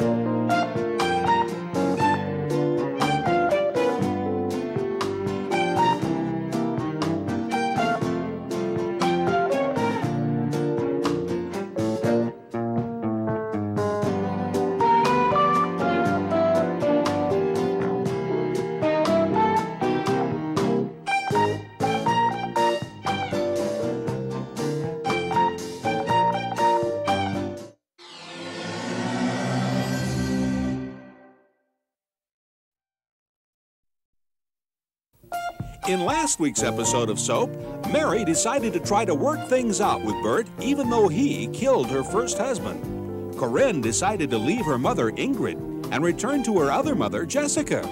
Jody slept with Carol, even though he had decided not to, leaving him somewhat undecided about their relationship. And the jury went out to decide Jessica's fate. Confused? You won't be after this week's episode of Soap.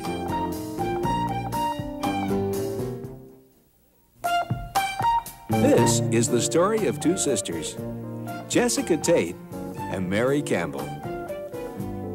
These are the Tates, and these are the Campbells. And this is Soap.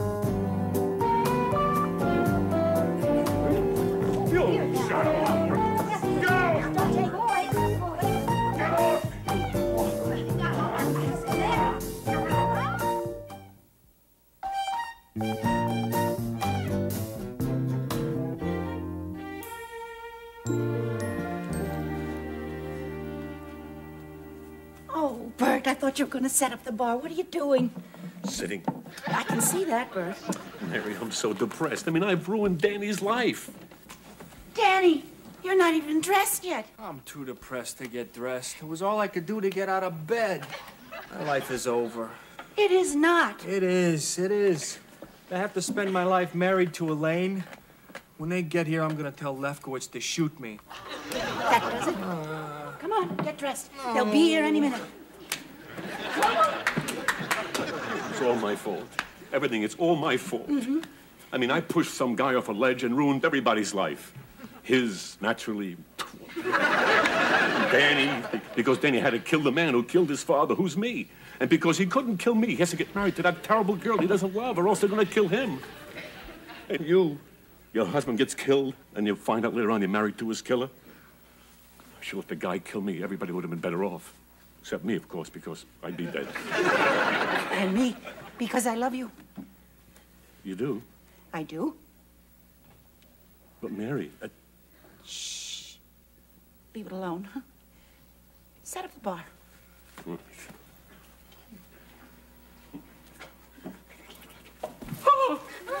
Campbell! What? Campbell! Campbell.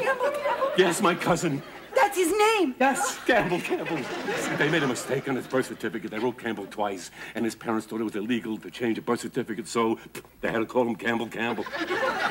Roots.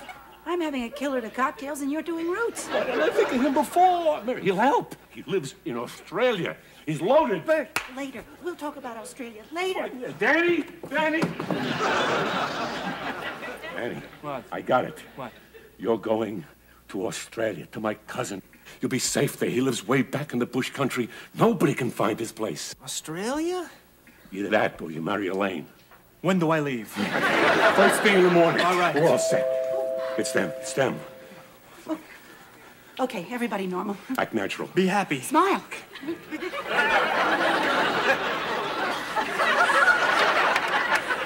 I think we should open the door. We're here. Hi, Mom. Hello. Come on, please, give us a break. Daddy, this is Bert and Mary Campbell. This is my father, Charles Lefkowitz. I can see you. Beg your pardon? Well, aren't you the man that clicks his tongue and makes himself invisible? No, it's snapping your fingers. Well, do you think you're not here now? Oh, I'm here. I'm cured. Oh, wonderful. People drop like flies from heart attacks, but they've licked invisibility. Hey, what is it with you with tongues licking? Why don't we all sit down and have a drink? Yeah, well, you have a little Manischewitz. Whatever. Danny, sit. You, sit, please. I want to make this brief. Now we're going to have a very gorgeous wedding. And I'm seeing about renting Montavani and his orchestra. Now, the wedding is in 3 weeks. So if you let me know in the next few days how many people you'll be having, it would be out. All right. Don't forget Campbell.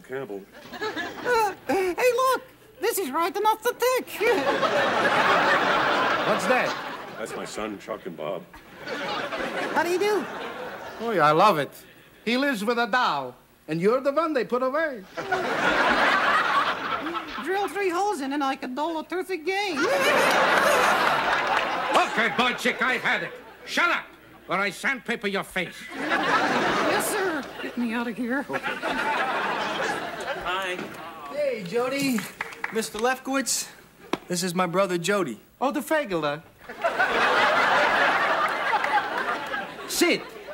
We're about to discuss the floral arrangements. You'll be good at this. Sorry, I can't. I have a date. Carol? Well, you're not a Fagler. I am. You're both? What do they call them? AC-doocy. I think that's worse. Well, I gotta go. Have a nice night. Nice seeing you again.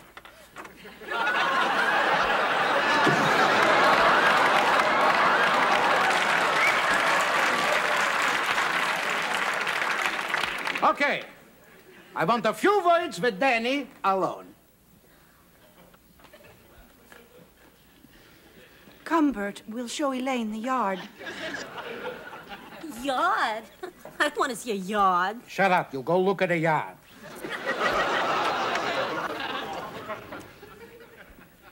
Danny, I know what you're thinking. No, you don't know. Please, I do know. You don't know how you're going to marry such a rotten, disgusting pig like Elaine. You know. Hey, I was married to her mother. And you're also probably thinking of running away. Oh, Mr. Lefkowitz, please. Well, good. Because if you did run away and I couldn't find you to kill you, I'd kill your family. Bring Elaine home early. See you at the wedding. Benny, come on, get back. I'll call Qantas. Bert, I can't go. What? Lefkowitz just told me if I run away, he'll kill all of you. What am I gonna do?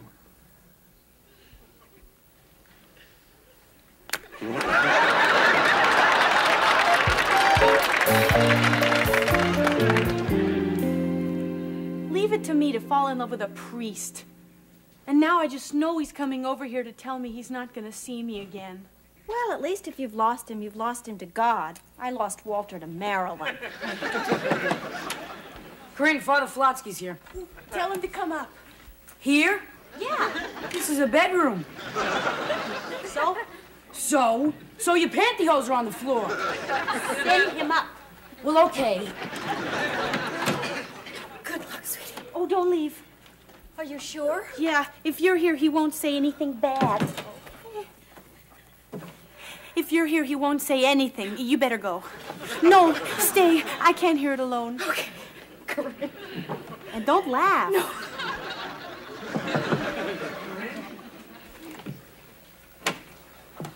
Hi, Corinne. Hi, Eunice. Hi, Tim. How are you? Her boyfriend left her. Eunice. Oh, I'm sorry. I can't stand it. You're not going to see me anymore, are you? What are you talking about? Of course I'm going to see you again. You are? Sure. Oh, Tim. Hey, are priests allowed to do that? Come on. Corinne, I've made a decision. I've decided to leave the priesthood. You have? Yes. And I want to be with you. Oh. What's wrong? I thought that would please you. I'm scared. What if this doesn't work out? Corinne, I just didn't have the calling. My superiors agree. My mother didn't, but they do. I'm not leaving the priesthood because of you. I'm leaving because of me. Oh. Oh, Tim. I love you. I love you, and I want you. You got me, Corinne. You know what I mean. Corinne, after we're married. You're asking me to marry you? No. I've gone to my superiors and asked to be released from my vows because I want to go steady. You want to marry me? Yeah, I want you to think about it.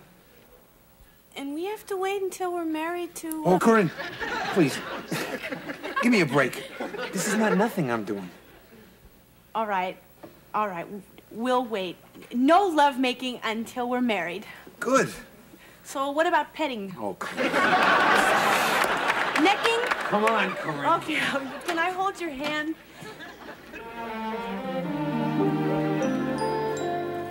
Jody, why can't we live together? Carol, I'm gay. Listen, the other night was nice. It really was, and I've told you that. But I'm still gay. Hey, listen, occasionally I'll have a burrito. I'm not Mexican. Okay, so you're gay. We can still live together. Carol, come on. And how can you be so sure you're still gay? I didn't hear you screaming rape the other night. Look, I know, okay? We walked in here tonight. I did not look at the hat check girl. I looked at the maitre d'. Well, we can still live together as friends. We'll have an arrangement. Carol, no. Why not? Because I don't trust you. Come on. Carol, you said we just go away as friends, remember? Then you said, oh, we'll just go to sleep, remember? Next morning, I woke up, I felt like Scarlett O'Hara if the Red Butler carried her upstairs. That will never happen again. We'll get a big place. We'll both have our own rooms. You have expectations. I do not. Oh, yes, you do. No, Jody, really. I just want to be with you. I love you. And you said you loved me. I do, but as a friend. Well, then we should be together as friends. Hey, you can always lock your door. Get a German Shepherd to stand by.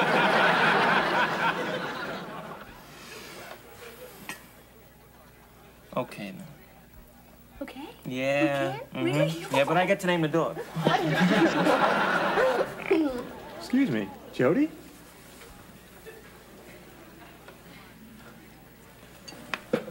Dennis.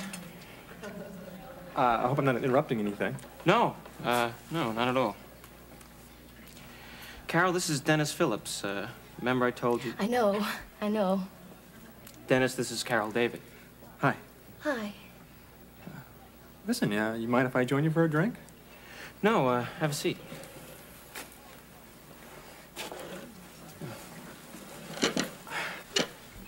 So, how's your wife?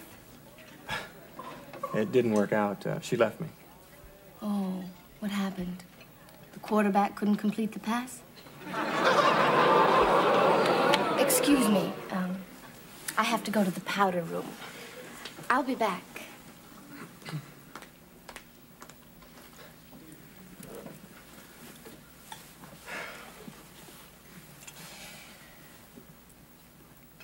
So you separated. What happened? It was a disaster. Why didn't you call? Figured you'd be furious. You were just afraid I'd say I told you so. You wouldn't have said that. Oh, yes, I would. Listen, Jody, I made a terrible mistake. And I'm sorry. You can laugh at me and tell me to get lost, but I've got to say it. I love you, and I want you back.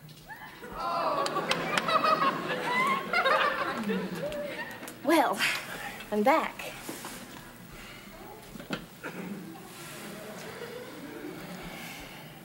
Powder room's free.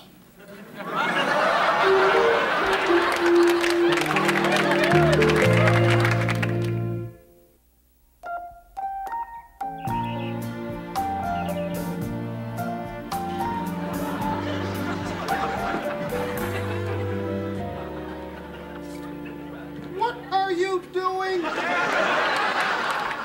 I'm cooking breakfast.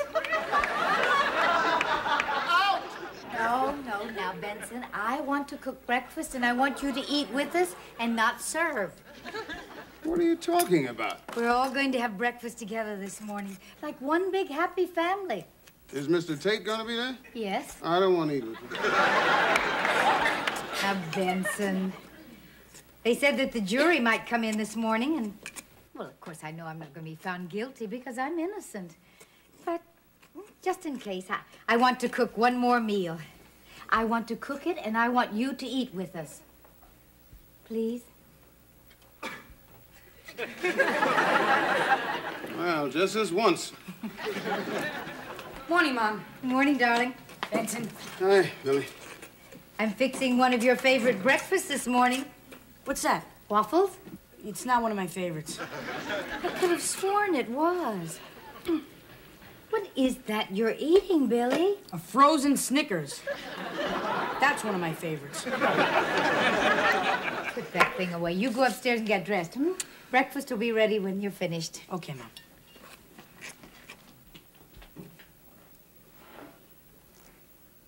Benson, Mm-hmm. if something should... Don't worry. I take care of him just fine. Besides, nothing's gonna happen to you. Morning, Daddy. I've got it. I've got a plan that will work, and freer this time. The trouble before was I didn't have air support. Come on, Major, let's get you out of them fatigues. Get you into some parade dress. Oh, I love a parade. Morning, darling. How's your cold? Better. You sleep well? Fine. You? Fine. I'm making waffles. I see. I love waffles. So do I. I knew somebody in this house liked waffles. Waffles. I even love the name. When I was little, I used to love to put things inside of each little waffle compartment. You know, like a button in one and a piece of jewelry in another. When I was little, I used to drive my mother crazy. Oh, Chester, I'm so scared. It just all suddenly hit me. It suddenly hit me what could happen, and I'm so scared.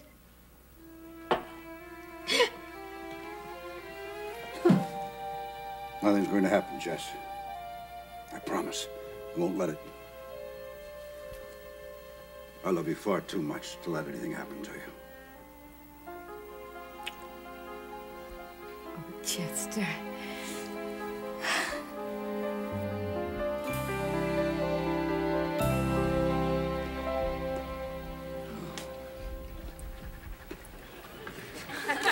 I cannot stand this waiting.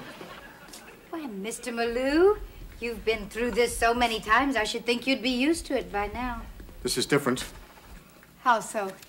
because this time I'm in love with the defendant. Ah. Mr. Malou, I am the defendant.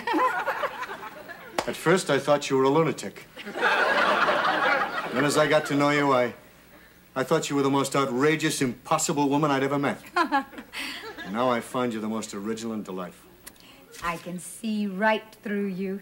You're just saying that to divert my attention so I won't worry about the verdict. I bet you say that to all your clients. I don't. Well, of course, you don't say it to your male clients.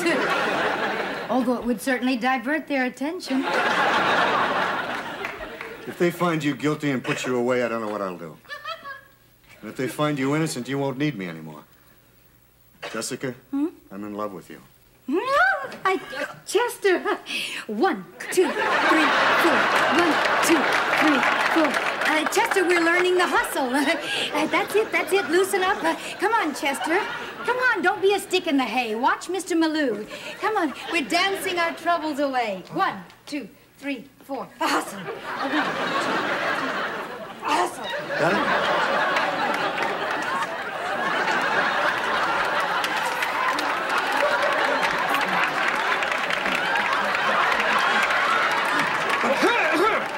Miss Knight, if you and the Pips are ready, the jury's coming in.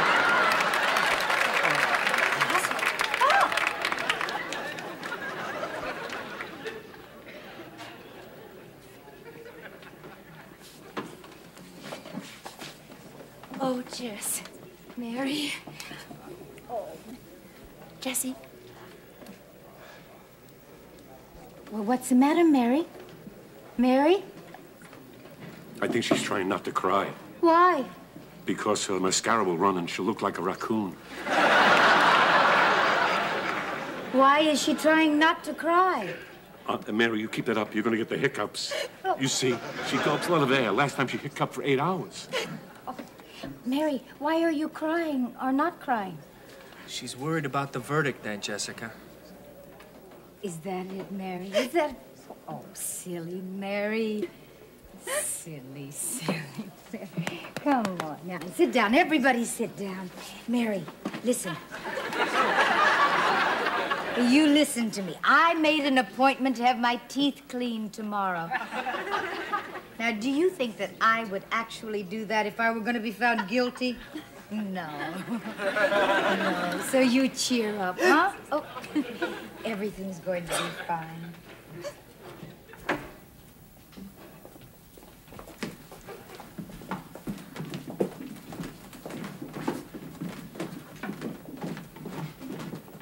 Jessica.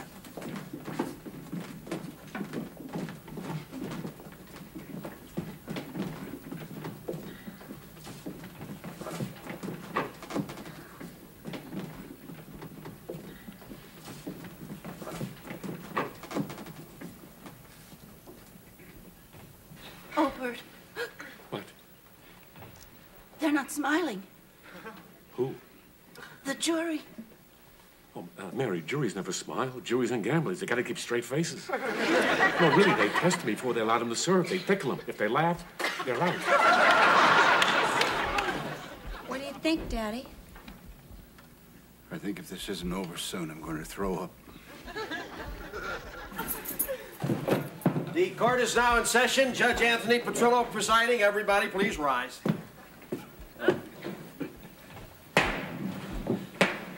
All right, Geese, seated. Will the defendant please rise and face the jury? Has the jury reached a verdict? Yes, Your Honor, it has. Tinkler.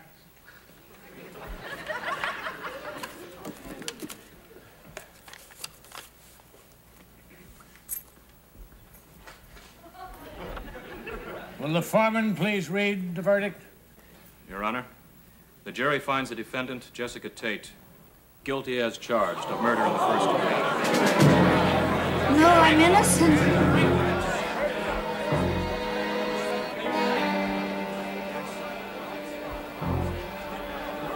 I'm innocent.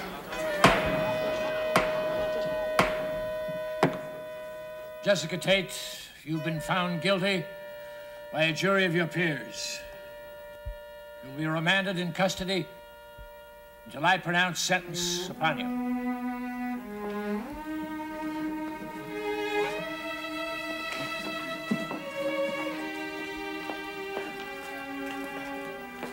I'm innocent. Jessica Tate did not kill Peter Campbell. One of these 5 people did.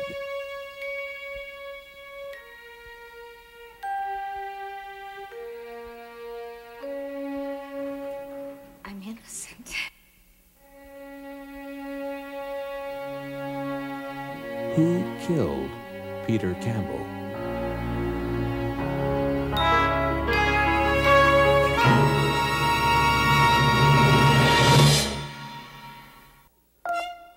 Soap is videotaped in front of a studio audience.